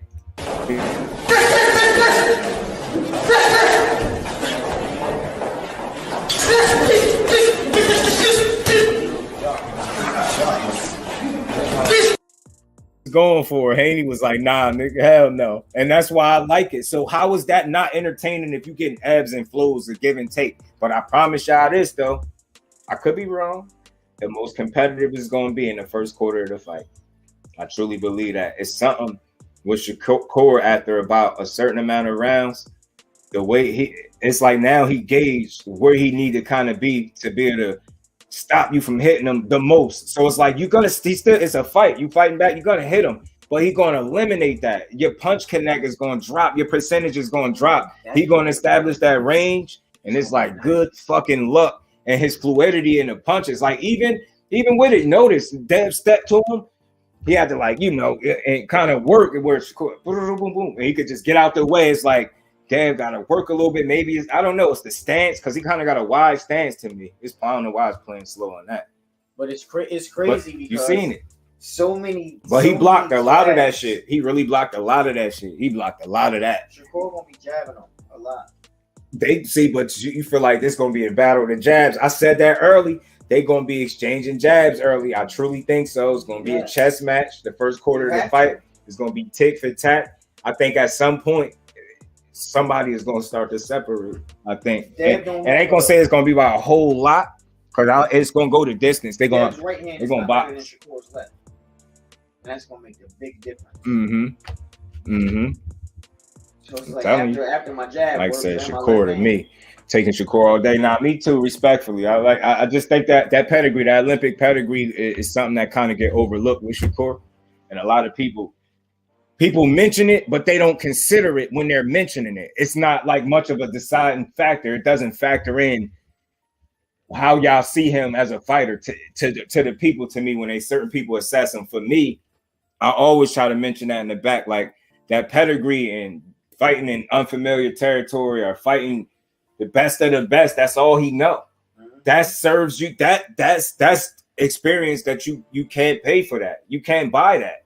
You probably could if you paid for the sparring, but you get what I'm saying? Like that shit is priceless, those experiences. So I think him witnessing or dealing with boxing on that high of a level is just always gonna make him a step or two. It's just something he understands about this sport of boxing that a lot of these fighters don't. And he a responsible dude on defense. And like I said, anybody that could go from being hella offensive to defensive and switching, you know what I mean, and still not get hit a lot is a special talent. You know what I'm saying? It's nothing short of a special talent. But again, man, and like the bros, my bros Crush, 5 and T was cooking. They were saying that, and I agree with what they were saying. Like, I think it was Crush saying that, all these dudes are going to lose. But I've been saying this. I think when it's all said and done, everybody probably have a loss. You get what I'm saying? Especially if these dudes really mix it up enough with each other. You get what I'm saying? They all might fucking lose to each other at that. So at the end of the day, they're going to be in the same place they is now, talking shit. But they all going to be looked at as great fighters, I think, if they challenge each other, win, lose, or draw. And I think that's something that that's something that it's time for all these fighters to consider. Legacy, and understand with that legacy, that money going to be there for y'all.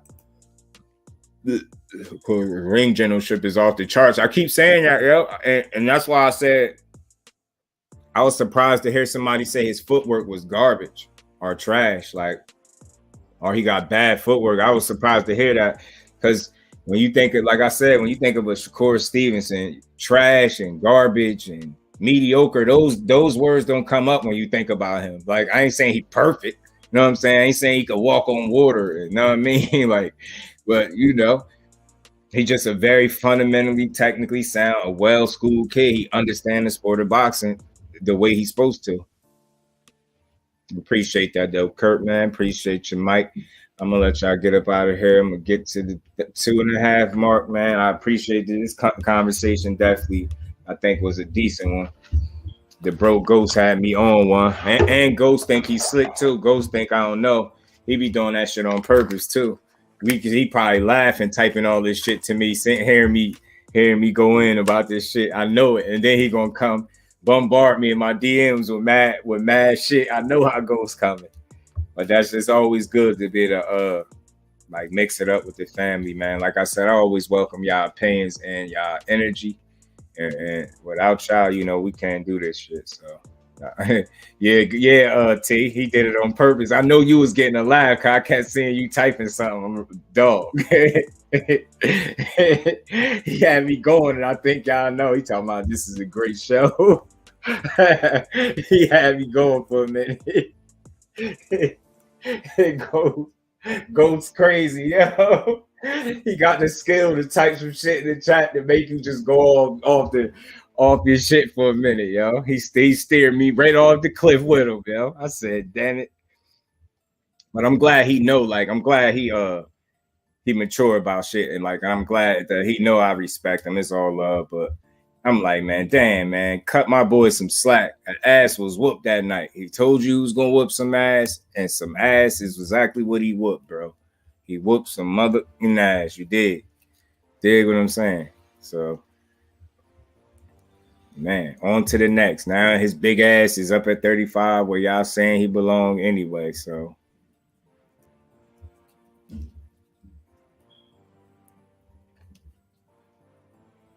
Yeah, but Ghost had me. I be liking when dudes. Nah, I don't. Yeah. That's a fact.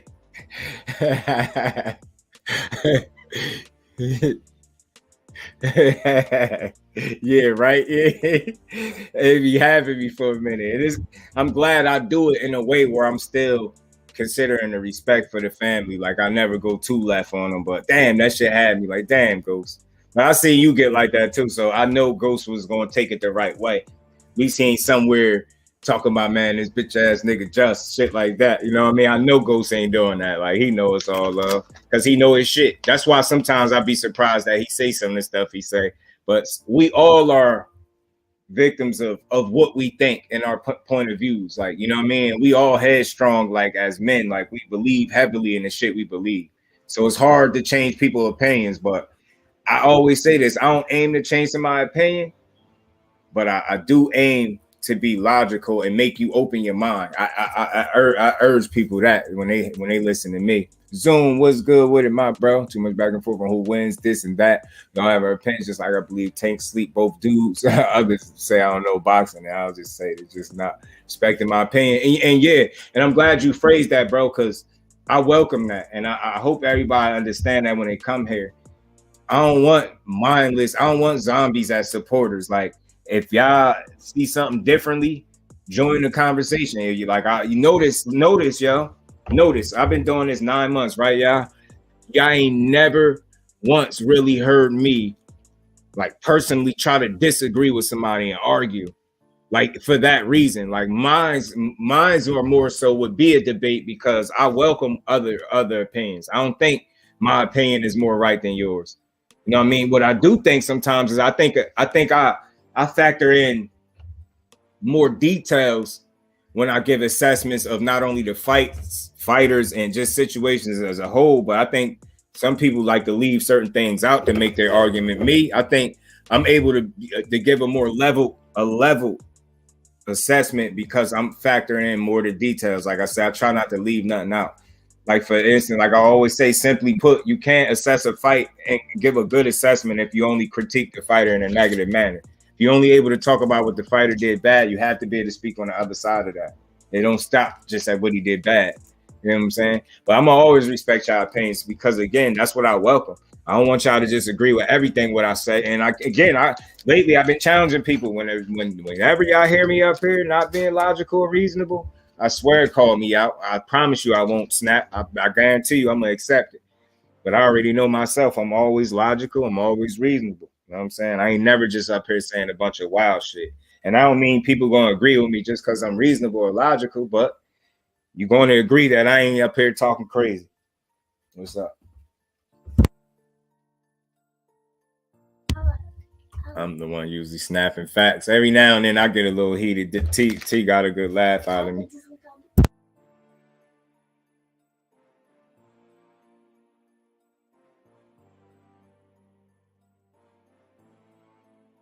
Baby do is on my back, yeah. This went long though, man. But yeah, Zoom, you know how I be. But I appreciate everybody pulling up, man.